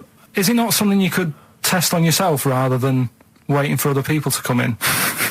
Because then, you know... It's an awkward position to get to, really, isn't it? Well, but you can have a good rummage then without feeling too awkward, but to sort of have a go on your first patient when you don't really know what you're looking for anyway, do you know what I mean? Never really thought about it. Because you don't, if you've never done it before, you pop your finger in there, and you've got to sort of look, you've got to have an expression on your face like you know what you're finding. Well, they can't see what you look, they can't see your face. There. You got the big boss consultant man going, now move your finger there and you'll probably feel this. But he's just done it, he knows what's there.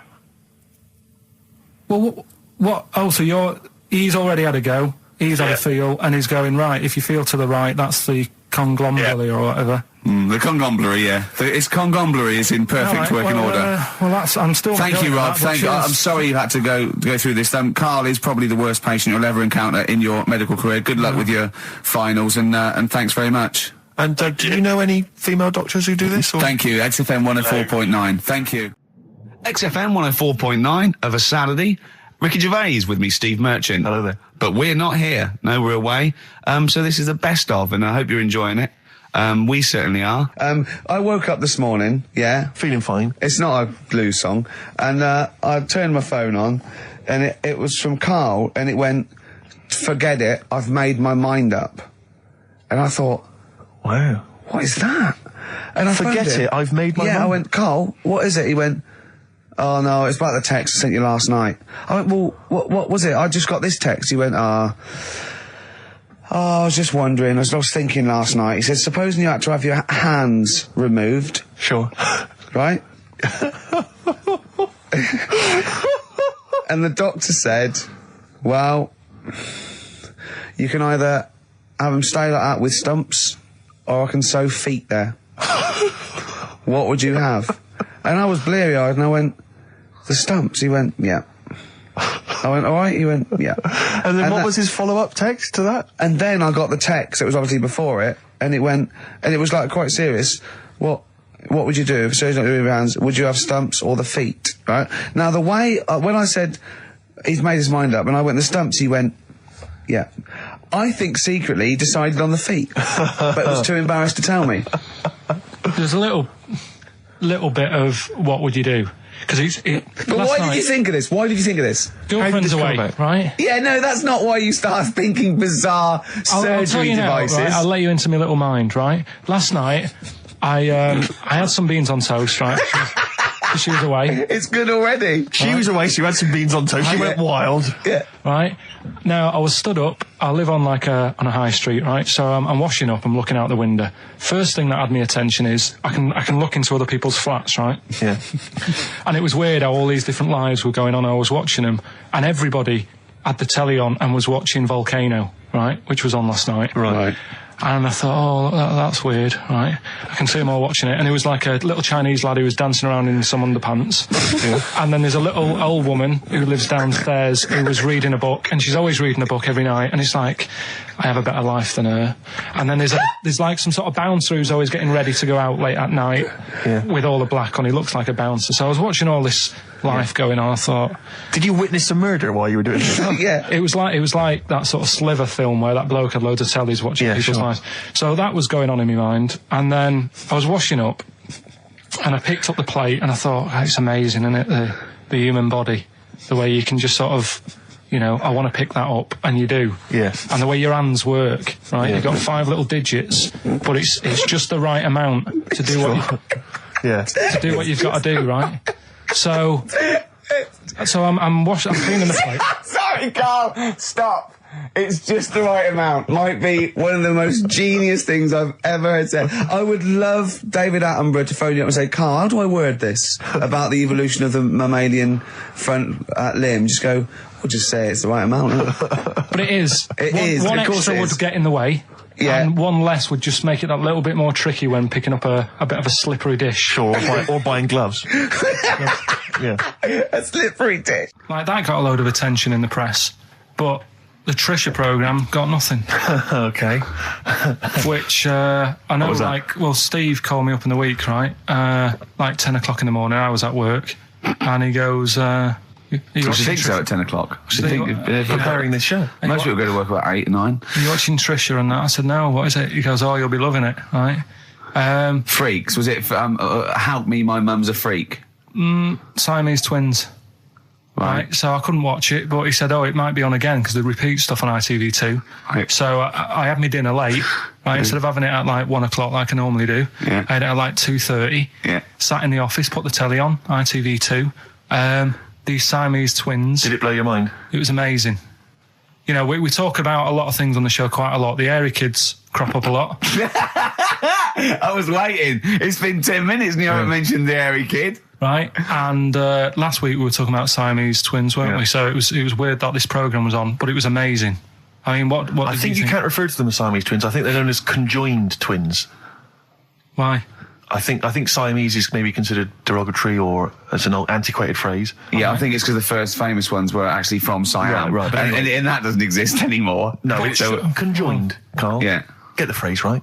But you'd think that if that's happened to you, that wouldn't be that sort of offensive. The names that you must get called. Right. You think that's the least of your Siamese worries? twins, I'd say, well, that's, Now, were you worries. stunned by where they were connected? Just live with it, we'd say. Because they were connected, of course, at the forehead. Oh. Sort of, which was quite extraordinary. Well, there was one set of Siamese twins. One had a job and the other one didn't. That's ludicrous. Yeah. The other one was unemployed. The other one had a job. She had to go to work. She had to get up at 6 o'clock on her day I'm off. supporting you, literally. Yeah. Then they get done off the social for sort of... Yeah, because the other one was signing on. That wasn't a question that Trisha asked. Annoyingly, because I know that much of the audience was thinking that. There was a few things that didn't crop up. What questions would you have asked of them? Because what things did you feel weren't mentioned?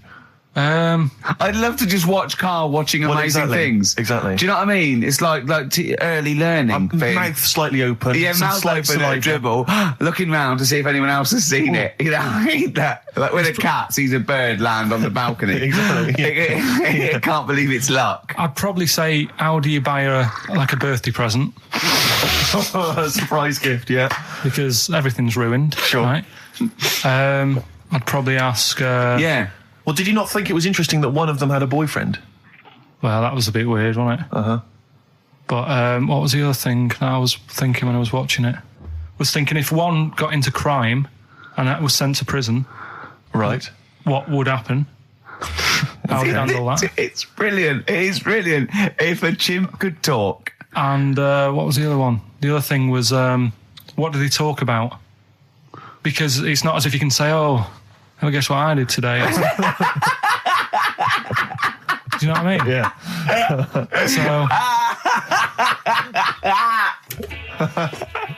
Taking the mickey. The really weird thing about all this, right? And it's annoying because you were saying about, what should have Trisha have asked and all that. Yeah. But one of them mentioned that one of them was adopted and the other one wasn't. Don't talk rubbish. No, seriously. I didn't understand it, right? Of course you didn't. And then Trisha sort of said, well, let's have a chat. And they were like, no, don't want to go into that. What do you mean one was adopted? That's what he said. One of them... don't quiz me on it, but that's what was said. Hello there, I'm a multi-millionaire, and I've just seen your orphanage. I'd love to adopt one of your children. You'd like to adopt one? I'd love to adopt a children, because I've got loads from around the world, so I'd love to adopt one. I'd give you $10,000 towards your orphanage. We're speeding through then, yeah. Okay. We've actually got 2 left. I only need one. I'm only interested in one. Yeah, I don't need any more. Don't need any more. They're sisters. I know it would be tragedy to break them up, but I really only need one. Now break it up. There's the rub. You see. Sure. You just need the one. It's $10,000 now. You can have that. I'll sign it now, but I don't want to discuss it further. I'll bring her around. Brilliant. Okay. Ding dong. Hi. Yeah. Brilliant. You brought my kid round. Yeah. There she is. There. That's a joy. Yeah. Okay. Just standing next to a bush. Yeah. Do you want to? Can you bring her out? No. It's like, there's nothing behind the bush. So you just want. I just want to be able to walk 360 degrees round her. Do you want her or not? Yes. I can't believe it. What's that little trolley? She's talented. Oh dear. You're talking nonsense, Carl. Well, whatever. Yeah. Some doctor or something who was into like the way bodies work. They got their head cut off. Who did? The doctor? Yeah, he was doing a bit of an experiment. And he cut his own head off? Yeah. Okay. And it was about, he said, when my head's in the basket, I'm going to blink my eyes. Right. Okay, sorry, hang on, let him finish. And, so the doctor has chopped his own head off, and he's told everyone, I'm going to blink my eyes. he's in the basket, and he goes like, right, I'm going to blink my eyes about, as many times as I can. So quick, count them. And they count, and he got to like 15 before he Right, died. now this is how Karl told me that. Till Nick Frost explained that, Karl told me, he said, right, well, a bloke, right, he had his head cut off, and when his head was in the basket, he went, count how many times I can blink. And I went, well, that's rubbish. He went, no. And Nick went, well, no, he actually said, when my head's in the basket. He went, and Karl went, all right. I said, Karl, do you know the subtle difference? Do you see the subtle difference? I have to say, though, guys, I still don't really understand what went on there. You've both lost me. The story is that a bloke who'd been found doing, You mean that Karl just explained it and that was a clear version? Because I still don't know what you're talking about, Karl. Well, this bloke had his head cut off at experiments against God. He was a doctor in the, in olden times. Yeah. And when they cut his head off... Why did they cut his head off? Because it was... he was executed. Crimes against... Exactly, he was executed, yeah. And he said to his assistant, when my head's in the basket, I'm going to blink, count how many times I blink and write it down as an experiment, right? Karl told it to me, like his head was cut off and he went in the basket, and when his head was in the basket, he looked up and said, count how many times I blink. Yeah. I love that. I love the difference in that story. Yeah. Both rubbish, but, one's possible and one isn't. You believe anything that you're told, except when we tell you the truth. FM 104.9, Ricky Gervais, Steve Merchant. We're not actually here. It's the best of. Got some new ideas for you. Go on. Well, they've all been blinders in the past. Go on. Did you do any competitions when I was away? I think we did, didn't we? Did we give away a DVD? Did we? Yeah, we did. Yeah, go on. Yeah, right. Go on. Anyway. Well, I thought some... This isn't like radio, is it, as we know it? This is just people talking. If the mic's on, it's luck. Yeah. If anyone's listening, I've no idea what they think of this show. It's not a show. Not in the traditional sense. No. Okay, then you're going to change with that, Karl. Because a show suggests a certain form of presentation. Yeah. A certain pride. And when we do present dare I say it, some planning. Yeah, and when we do, it's ruined by pressing the wrong button. Yeah, but I've got some planning here. Go on then. Quizzes. What I did was, when I was on holiday, right, you said, come up with a new idea, right? So the best way of coming up with ideas is sort of... thinking. Sort of nicking a TV show name and then twisting it a bit. Yeah. So... Or just rip off Simon Mayo's idea completely. That's good advice for anyone out there. I didn't... Yeah. If you're interested in ideas. Karl is presently running a course writing for TV. Yeah. And that's the lesson one, isn't it? Just rip something else off. Just do it and change the title slightly. Yeah. Well, go on. This one I haven't really got... I don't know what to do on the game, but I'm thinking... Strike It Ricky. That's all you've got? That's what you've come up with. How long did that take? What is that? I just thought it sounded a bit like Lucky. Forget that one then. Yeah, forget that one. Okay, yeah, well, no, good. No, we all have hits and misses. Even Spielberg's, not all his films, can hit the. Go on. Right. No, okay, no, it's a good. Go on. Yeah. Remember Big Brother? Yeah. Do I remember Big Brother? No, go on. Big Mother, right? You call in. If your mum's heavy, you win a CD. What do you mean? How can you prove that? All right, forget that. Right, ER. Here's one. Right, ER. Good one. No. Yeah. No. The Price is Right. Remember that? Yeah. Right. The Price is Ricky? No. The Rice is Right. And what I do, I read from an Indian menu and a Chinese menu. You tell me whether you have pilau or egg fried. He's a genius, isn't he? He really is a modern... that one. Go on then. Let's go into this one. Let's not cross this off right away. Go on then. You read from what? Well, I'll get a couple of menus from like an Indian and a Chinese takeaway. Yeah. And I'll go like, chicken korma. Well, could I just suggest that as it's an Indian, it'll be pilau, and anything you read out that is... Yeah, but you don't know which one I'm reading from. What, the chicken korma's Indian, isn't it? Yeah, so you go pilau. But then Well, then you might as well say Indian or Chinese. No, because then the name wouldn't work. The Rice is Right. Okay, yeah, I forgot you're working for the title backwards, aren't you? Okay, yeah. Okay. I'm so confused. I don't know where I am or what day it is. A programme that they've been in on Channel 4, right? Can you cross that out? We're not doing The Rice is Right I either. don't understand The Rice is Right. No, go on. I'll tell you that later. We'll have a game in the office, right? A game that they've been in on Channel 4, but has got really big viewing figures. Well, obviously not. right? Or they wouldn't be bidding it. Go on. Do you know 15 to 1? Yeah. They're getting rid of that, right? Are they?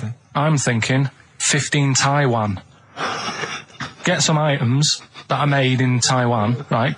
Get 15 items, and I say what they are, and then you go, oh, I bet it's the vase.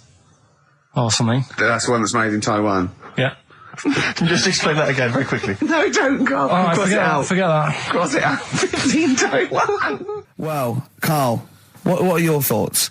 Why have you stuck it out here? Nothing better coming in, I thought. Well, I'll tell you why, because you're always on holiday. You don't do a lot. You get paid, well, doesn't he, really? He's a moany. He doesn't try and get on at all. He doesn't deal with people. He moans about everything. And, so he's... I'm alright. I've got my own little room and that. Yeah. Like a cage. It is like a cage, isn't it? And he can shut the door. If people walk past, he goes, shut the door. He doesn't want them looking in. He's like a miserable old chimp.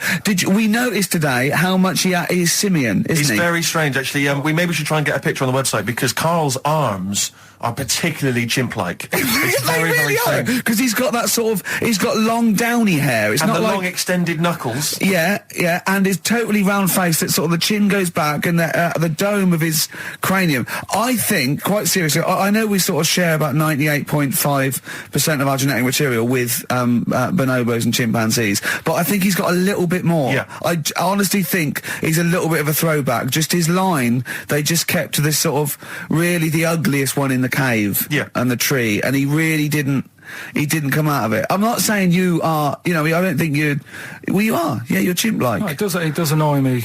My hair annoys me on my body and that. Because I've got like hair on my little toes and that. Have you? Then on the legs. Would you see your little toes? Can you pick things up with them? Never tried. Okay. Well, that's the finale of this week's show. We're going to see if he can play a record and put the fader up from a tyre while swinging in a tyre, just using his hairy toes. Yeah, I've sort of got hair all the way, but then it just runs out where it should be on the top of your head. Yeah. And is this part of the reason why you're always uncomfortable about being nude or around naked people? Is that partly the reason, do you think, because you look so grotesque? Well, when I'm on holiday, I don't really like wandering about without a top on unless like it's a quiet beach or whatever. Sure. So what would you normally wear? I just have like a nice sort of light, summery, sort of linen shirt, maybe, just a few top buttons open. Yeah. But I don't like... The naked body isn't that nice anyway, is it? You know what I mean? Whatever it is, if you're a cat and you're shaved, you don't look that nice. You know what I mean? But with I think you'll find a cat is naked even with its fur on. Cats don't wear clothes. No, but what I mean is, a bald cat isn't that good. You know it does me head in that I'm bald. I'm not, I wish if I could have hair, it would be nice, but that's life. Would you prefer animals to wear clothes like Mickey Mouse does? Or Goofy? You know that I don't like nudist and all that, we've done it. But don't you think sometimes you could sort of like, maybe, fancify a little bit? Like, if there was such a thing as an ape, salon, and there isn't, Karl, there isn't, right? Would you give a orangutan a trim, maybe sort of his hair? Because some of those look like they're going bald, but they've got a comb over, don't they? They should just have a shave. When it's like that. That's what I did. Just take it back. And the underarms as well. Yeah, they've really got a lot of underarm hair. Even the women ones. Really? Yeah. That's disgusting. I know. I don't know. I don't even know why they breed. I don't know how they get laid, some of those horrible old hairy ginger orangutans. Yeah, they are particularly grim, some of those. I know, yeah. The big ones. I know. Ginger ones. Yeah. They can't be happy, can they? What is that? Where did that happen, the ginger thing? Why do people give them, like, a hard time and that? Well, you just gave them a hard time then, so why did you do it? You were just buying in, were you, to people do sort of give... I don't understand why, but ginger people get quite a bit of stick, and I've never understood it. No, it's just, I don't know why. They do, though, don't they? I don't know, it might be historical, it might have been because... I'm sure they don't everywhere in the world. I'm sure it's probably... Oh, they are. They're always... I've said to you about even, like, ginger cats, they're always fat, because they're sort of sick of it, probably. Wait, what do you mean? Ginger cats, what do you mean? When you see a ginger cat... They've been eating, like, because they're upset, fed up they've been bullied. You never see, like, a thin, happy ginger cat running about. It's always overweight and looking a bit fed up. It's just a good point, isn't it? I wouldn't say it's a good point, Karl. It's a point. So last week, the Chinese don't age well. Now, anything ginger, including cats, are sick of it. No, but I'm just saying... Are you ginger? Would you like to take issue with any of Carl's points? 83 XFM is the text. You can text us. Maybe you've seen a thin ginger cat. I'm not having a go, though. That's what I'm saying. I'm just saying it's weird how people give him a hard time. And it's if I could have hair, I'd go for ginger hair rather than being bald. Really?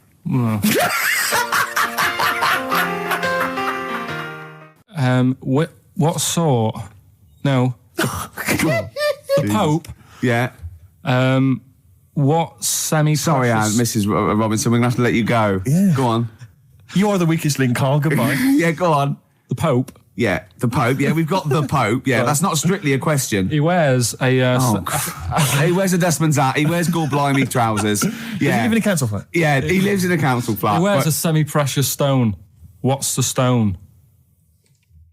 The Pope wears a semi-precious stone. What is the stone? You mean, what is it called? Yeah. What is it called? What, has it got like a kind of papal name? I think it's like, is it a 18 carat one?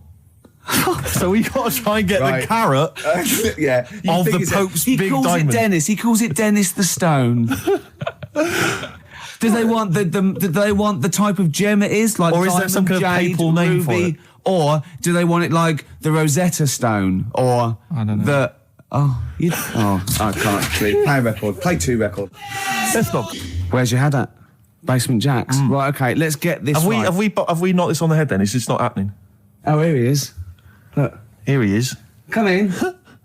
How have you... Oh, God. I don't believe that. Oh, that's pathetic. I do not believe that. That's absolutely pathetic. Now, they won't believe this, will they? No. Right, if I say that Jonathan Ross just got his massive member out, and he is a big lad... Come and sit down. I've got your tickets, Mr. Gervais. Thank you. What's going on here then? I mean, why are you dropping off tickets? Well, because, in the spirit of the Comedy Awards, we like to have the rising young stars of the British Comedy Awards. That's right, and that's me. Well, we couldn't find any this year, so we've asked Ricky whether he would sit in the rising young star seat, and I wanted to deliver the tickets personally, so there's no excuses if he doesn't turn up later. Yeah. I always suspected that you were sort of pretty well endowed. Yeah. And now we've seen, it's on webcam. That was just one of my cocks. That's the one you're wearing today. Didn't we? Don't say that. No, This is meant to be the happening young station. What's going on? No, you can't say stuff like that. You can't. Just careful what you say. Look up to Julian Clary. 10 years in the wilderness, and he comes back in a person line. 10 years in the wilderness. Happen to you? That's Jesus you're thinking of, isn't it? Just because you're on everything at the moment. I walked in here and I came in here and I thought this is the young happening place, and what do I see in here? 3 old men sitting. What are you talking about? I'm only 28, 27. You're wrecked. You all look wrecked. Well, that's because we're always partying. I was looking for some youngsters. Where's the youngsters? I wanted to see some tight leather pants. I wanted to see some foxy chicks hanging on you every word. What is it? It's a bunch of old blokes and a bloke up there washing up in a sink. But look at him. He even dresses for radio. Look This at is him. ludicrous. It's amazing. Looks like you're I love the fact you were on the phone to Gervais last night, weren't you? Asking his advice. Yeah. On clothes. Look at him. He's going for the man down the DSS. I like that look. That's a nice look. Have you got a single pair of trousers that aren't elasticated at the waist? They're maternity jeans, aren't they? They've got a whole panel that puts this The forward. thing is, what I do at the end of the week, I can pop these in the pan and I can make a nice soup with all the food that's encrusted in As them. his years as a homeless come to the fore there. Look at you, But one why- step away from Lawrence Llewellyn Bowen. I'd like to be that bit closer. But why are you dropping off tickets? Are you a little bit... Because I thought you were married and stuff. Why do you suddenly got this obsession with Gervais? Because I'm a bit rough, ain't I? yeah, it's like when you see Dale Winton out with those rough boys. I'd like to get one of my own. When a top celebrity in a lovely looking suit walks down the corridor with his penis out, Yes. Yeah. I know that I'm still an attractive man. You've arrived. I was inaugurated in the same way. For me, it was Des O'Connor. It's like it's the passing on of the baton, if I may use that euphemism. and you've been battened. Well, it's fantastic. Well, it is a pleasure. I don't think I'm complacent just because I'm mixed with you. I still wake up and think, I don't believe it. I'm mates with Jono. Can I just point out one thing? Jono. I was listening to the show last week and I heard you, as always, revealing a little too much about yourself, if you don't mind me saying so. Yeah. Steve tried. Not as much as you. No, but that was just for the benefit of the room. Yeah. And talking about when you used to occasionally urinate in the sink. Yeah. When you were around my house last time and I came in and you looked a bit shifty. No, please reassure me. It was more ownership. That I was like, I went to my territory, and then other people that come in, that go, has Gervais been round here? It's like just marking my territory. Because my coffee the next morning had a hazelnut tang to it that I don't remember putting in. Can I just say something? Because I used to mention to you, Gervais, when we first started getting involved in the business. Yeah. I used to say, if there was one celebrity I'd like to be friends with, it's Jonathan Ross. Yeah. Lo and behold, Ricky's befriended Jonathan Ross. I'm nowhere to be seen. But Not Ricky invited told me- round. Ricky told me that I could be his friend, providing I never extended the arm of friendship. Right. to you. Yeah, if you ever... I thought as much. He tries to keep everyone else down he works with, from the office, all the other shows. He tries to keep them down. He I said, didn't even want I'm you to number come one. in. I wanted to meet you on the steps. Yeah. I didn't even want to tell you you were around. But you called. He went, who's that? And he saw your name come up and he went, well, can I meet him? Well, you're all coming tonight, though, aren't you? This isn't Radio 2, by the way. These links are way too long. This is snappy radio. We have to play out... Yeah. You might The be kids have lost interest. But the kids want to hear Coldplay, Catatonia, You know what I like? Faithless. How about some more of that instantly forgettable hip-hop you play each week? One of those obscure hip-hop hooray. That's the worst feature on British radio. You should be ashamed of yourself. Wait a minute, I've heard As I your was quiz on on the Radio Bruce 2. Forsyth Having the a other day, I laugh. said the hip-hop's had its day. You should be that one. Put it away. Put it away. I'm Carl. Carl, how you doing? I'm all right. Got a question for you. Quiet man. Got a question. Yeah. The Pope. Yeah. What semi-precious stone does the Pope wear? That is easy. Go on. Topaz. Is that the right answer? I don't know. I might have wrote it down. I'm really sorry, Jonathan. It's not what he publicly admits to, but I have to know because I was hanging out with him at the Groucho one night, and he was saying, "Oh, look at this, look at that topaz. Go and buy that. Look at that. Vatican City. Look at that. We can make a nice ring out of that," he said. Didn't go anywhere, but thanks for asking. I better go. I've got to go. I've got to go and buy some winkle pickers. Thank you very much. Okay. Enjoy it. Stephen. Carl, I wish I could say it'd been a pleasure, but actually it was quite creepy. See you later. This is the Best Of Show on XFM 104.9. I'm Ricky Gervais, with me Stephen Merchant. Yes. I hope you're enjoying the Best Of. I'm amazed that these are the highlights and that we've strung it out this long, Rick. But the good thing about this is, we're not here, we recorded this a couple of weeks ago, just the links, right? This has taken us about 10 minutes for the whole show. We get paid the same. Why don't we do this every week? That's a great idea. High five. Listen to this clip, it's brilliant. 100 reasons. If I could. Ladies and gentlemen, will you please welcome to the stage Pop Will Eat Itself? Carl, have you got like a sound effect or something of like get the atmosphere Cheering. if we're going to test? Cheering. We'll seek it out with. Have you got something there? Have a look on there. I'm just looking in the NME for the kind of forthcoming gigs of the smaller known bands, and it might be a useful place to just begin the. Ladies and gentlemen, peoples around the world, will you please welcome to the stage Chumba Awamba? Have you got a sound effect? We got one. Nice, yeah. Ladies and gentlemen, will you please welcome to the stage the Parkinsons? They're playing in Leicester this week, so I look forward to that. That's a good plug, isn't it? Let me see who else. If anyone wants to pop down to Leicester to see the Parkinsons. Ladies and gentlemen, please welcome to the stage Cyclefly. Okay. Oh, there's a genuine one here. This is someone. Simon's emailed and he says, "Will you just test this name for us?" Okay, Carl, if you can. There you go. Ladies and gentlemen, will you please welcome to the stage Coach? Not utterly convinced. No, it's not too bad. It's not. I'm worried about the sound effect. We start to sound like Chris Moyles or something. When we play a sound He's a effect. top broadcaster. Everyone loves him. Losing weight as well. He is hilarious. funny man. Just there's one more coming here. I'll just check this one. Ladies and gentlemen. Ladies and gentlemen, will you please welcome, this is Chris Oxford. Ladies and gentlemen, please welcome, Meanwhile Back in Communist Russia. Is that a band? I assume so. I assume it's his band. Yeah. Steve, I mean, I will play great old tunes till the cows come home. We got to give them a little bit of Dandy Warhols and Air and Athlete. I know that, and they're great. They're good, right? But I wanted to play a Cat Stevens song, but I thought I'd better not because I've, play that a little bit. And we quite like resurrecting old reputations, don't we? People like Elton John who had bad faces, or David Bowie. People whose names now are largely laughed at in the serious rock or people circles. that people might not have considered. I thought Cat Stevens, oh no, Rod Stewart, I thought. Was he Rod Stewart? Many people now are thinking of the leopard hot pants and the ludicrous Do you hair. think I'm sexy and all those sort of old stadium sort of disco things? But he wrote beautiful tracks from Maggie May through, and I thought, hold on, two birds with one stone. What about a Rod Stewart song written by Cat Stevens? Wow. Is there such a thing? The first cut is the deepest. Let's hear it, Rick. On this album as well is The Killing of George. Georgie Part 1 and 2, remember? About the gay bloke. Georgie Boy was gay, I guess. His favourite song. Carl's favourite song, right? And I was going, oh yeah, I remember that, yeah. I said about, and I said, did not intend to take his life. He just pushed it when he gets mugged and killed. Do you know what he said? I was sitting outside, I was singing, he went, well, as I said, they go out too late. They go out too late? He meant gay people go out too late. He went, no, they do. I went, what do you mean? He said, well, they're always out, they go out, or when people are coming home. He said, if he'd have been in bed by 10, he could still be alive today. That's a sobering lesson. And he went, there's one that works here, and he's shattered every Monday. Oh, if you're gay and you're listening, just be in bed earlier. Go out when sensible people go out. Yeah. You're right, we're not on the continent, Carl. If you're gay and you're not in bed by 10, go home. Yeah. I don't get it. That blew me away, right? That the fact that you got the name, you got the number. Spooky bit, right? I'm walking home. I called you up a couple of times and I left a message on your phone because it was just amazing. Not only was he good at magic, but his maths was brilliant.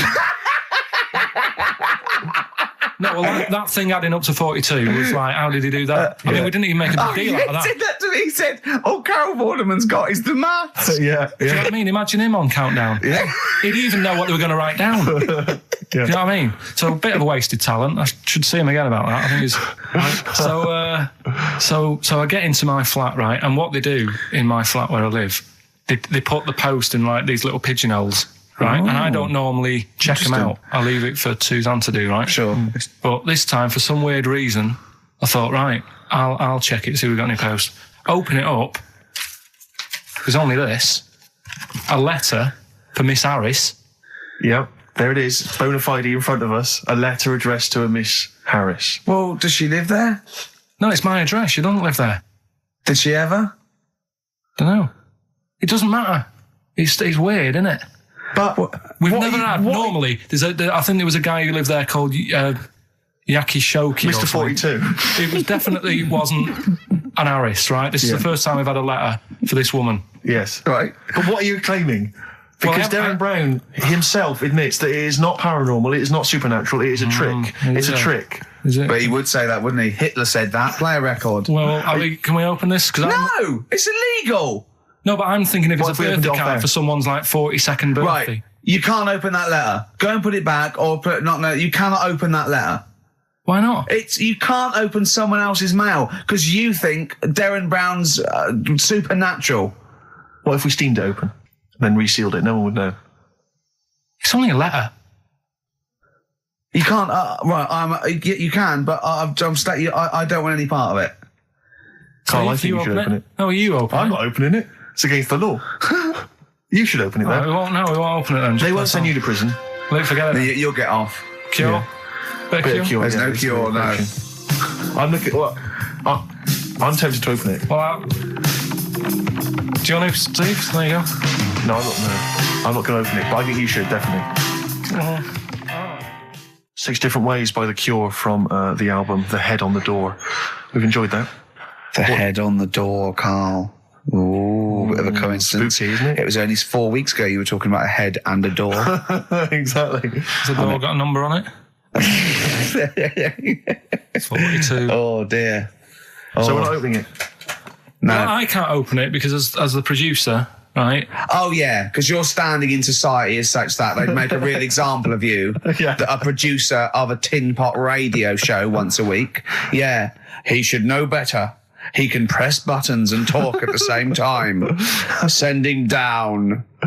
But they wouldn't try you in an adult court. You would get away. You would get away with it. Just they'd hear you speaking for a little while, and the judge would end up squeezing your head and letting you off. It'd be like those people who train monkeys to break in. Do you remember down in South London? We talked about it in the past, and they were going around robbing stuff, and they trained them to do it. Yeah, I don't think those monkeys would have got in trouble. It would have been the keepers. So, I think XFM would probably take the rap. Will you open it? No, I can't be seen to open it. No, he's a writer-director. Exactly. So am I. I can't be seen to open it. I'll give it here then. Right, I'm having no part of this. That's against the law, but... Right, I'm having no part of it. Open it. Come on, you've started now. Right. The thing is, right, if it's important, we can say maybe she's listening. But do you need to stress? What it could be anything. What are you going to say? We're going to say, oh, and if you are listening, Mrs. Harris, you have got gonorrhea. Call the clinic. Do you know what I mean? It could be anything. Oh dear. Oh well, I think my talk did well. Well, what is it? Is the number 42 on there? What is it? Can you say? Be careful. What? Let me see what it is. What is it? Dear Sir, Madam, your periodical dental inspection is now due. Would you kindly contact the surgery to make an appointment? Harris, Mrs. Harris, if you're listening, your periodical dental inspection is now due. You might want to contact the dental surgeon that you normally go to. Could have a faulty tooth. 42. 42. 42. I don't believe it. 42. 42. Oh my God. God, that Darren's good. Darren Brown's good, isn't it? Oh dear. Because my auntie Nora, she same thing, pumped her with loads of drugs. She used to have a cabinet next to the bed is like boots. She's got loads of stuff, right, for all sorts of stuff. And I mean, she's not that old, but she's on loads of stuff, right? She's a bit coked up, is she? She called up my mum once. And, yeah, you told us this. Go on, tell it again. And she said, "Oh, how are you doing?" And that. She's all right. Bit worried though. My mum said, "Why? What's up?" She said, "I've been breaking wind." So she goes, "Well, you know." She says, "No, but this one is going on and on and on." And she was like, she was like, what do you say? What's like passing wind, farting for 5 minutes. one thing, not like, you know, trumping and then nothing. Yeah. Continuous drone of a fart. Yeah. I don't think she had. How big was she? She must be the size of a barn. No, she's not that big. She's good for her age. No, Quite but I mean, quite slim. No, It's but just- fine for 5 minutes. Where's all the gas? Was she circular breathing? Was she sucking it in with her mouth? It was just, I don't know that much about it. But she called up my mum. About 2.5 minutes in. Could you hear it in the background? 2.5 minutes in! 2.5 minutes in, she called my mum up, and it went on for a further 2.5 minutes. Oh. And she just stayed on the phone, did she? Where was going? well, can you hear that? Well, Did she hold the phone next to her arse? Listen to that. She was off the I'm ground. trying to work a tune down. she was actually hovering. She was 4 foot off the ground when they found her, the ambulance men. The cat's dead. Don't light a match! Don't light that cigarette! Yeah, it's like that advert. The kids come home from school, switch on the light. Yeah. Then they see Granny hovering, turn the light on. Be careful if you have an elderly woman at home. Yeah. Drugs make you fart. so that's what I'm saying, you know, just let these people... What are you saying? No, wait a minute, what are you saying? I'm saying let people enjoy the life they've got left. No, you're not. You're saying don't put them in hospital, leave them at home to die. No, I'm not. Give them a Rubik's Cube and let them die. I'll tell That's what you're saying. Yeah, I'll tell you something now, right? Steve, I'll tell you something. I didn't want to do it because it brings the show down, but she did die. Who, the blue-handed lady? Yeah. How do you know? Because I said to my dad, how's the woman next door? Next She said, party. oh, she went last night. They've got an old fella in there now. God. So, there you go. So, wouldn't it have been better to leave her at home where her friends and family can call and speak to her, even nip that round if they want, you know, with a cat, I imagine. No, it's definitely a cat now. What was that cat's called that you imagine? Probably, I'm seeing like a big ginger one, so I don't know, something like, I don't know, maybe ginger or whatever. Maybe I had a budgie. But that's what I'm saying, just let him enjoy his life, because dying in hospital, I wouldn't like to do it. If I went to the doctors and they said, you haven't got long life left, I'd say, well, I'll stay at home. Yeah. And that's the point I'm getting at. Yeah. Right? If you can't do anything for them, let them enjoy their life. Yeah, a Rubik's Cube. Right. Well, You might want to try and You heard check about out the hanging one when, What's this when the called? fella was... Sorry, mate, go on. When the fella was hung. Well hung? He was hung and... Ong. Sorry, what's ong? He was hung by a rope. So isn't that no? I think it wasn't he a Chinese emperor? And wasn't he Ong? Yeah. Sorry, he was Ong. Some fella who'd done something, they hung him. And, It's not a word anymore. He was Ong. look, don't be doing that again, because you said squoze wasn't a word, and then I shown you a menu today that someone sent, and it said fresh orange, Yeah. squoze. Inadvertent commas, and next to it was the word colour spelt COLOR. So presumably either the American menu, right? In which case there's loads of American words that we don't use, or it's just a badly typed piece of work. Anyway, there was a bloke that was hung.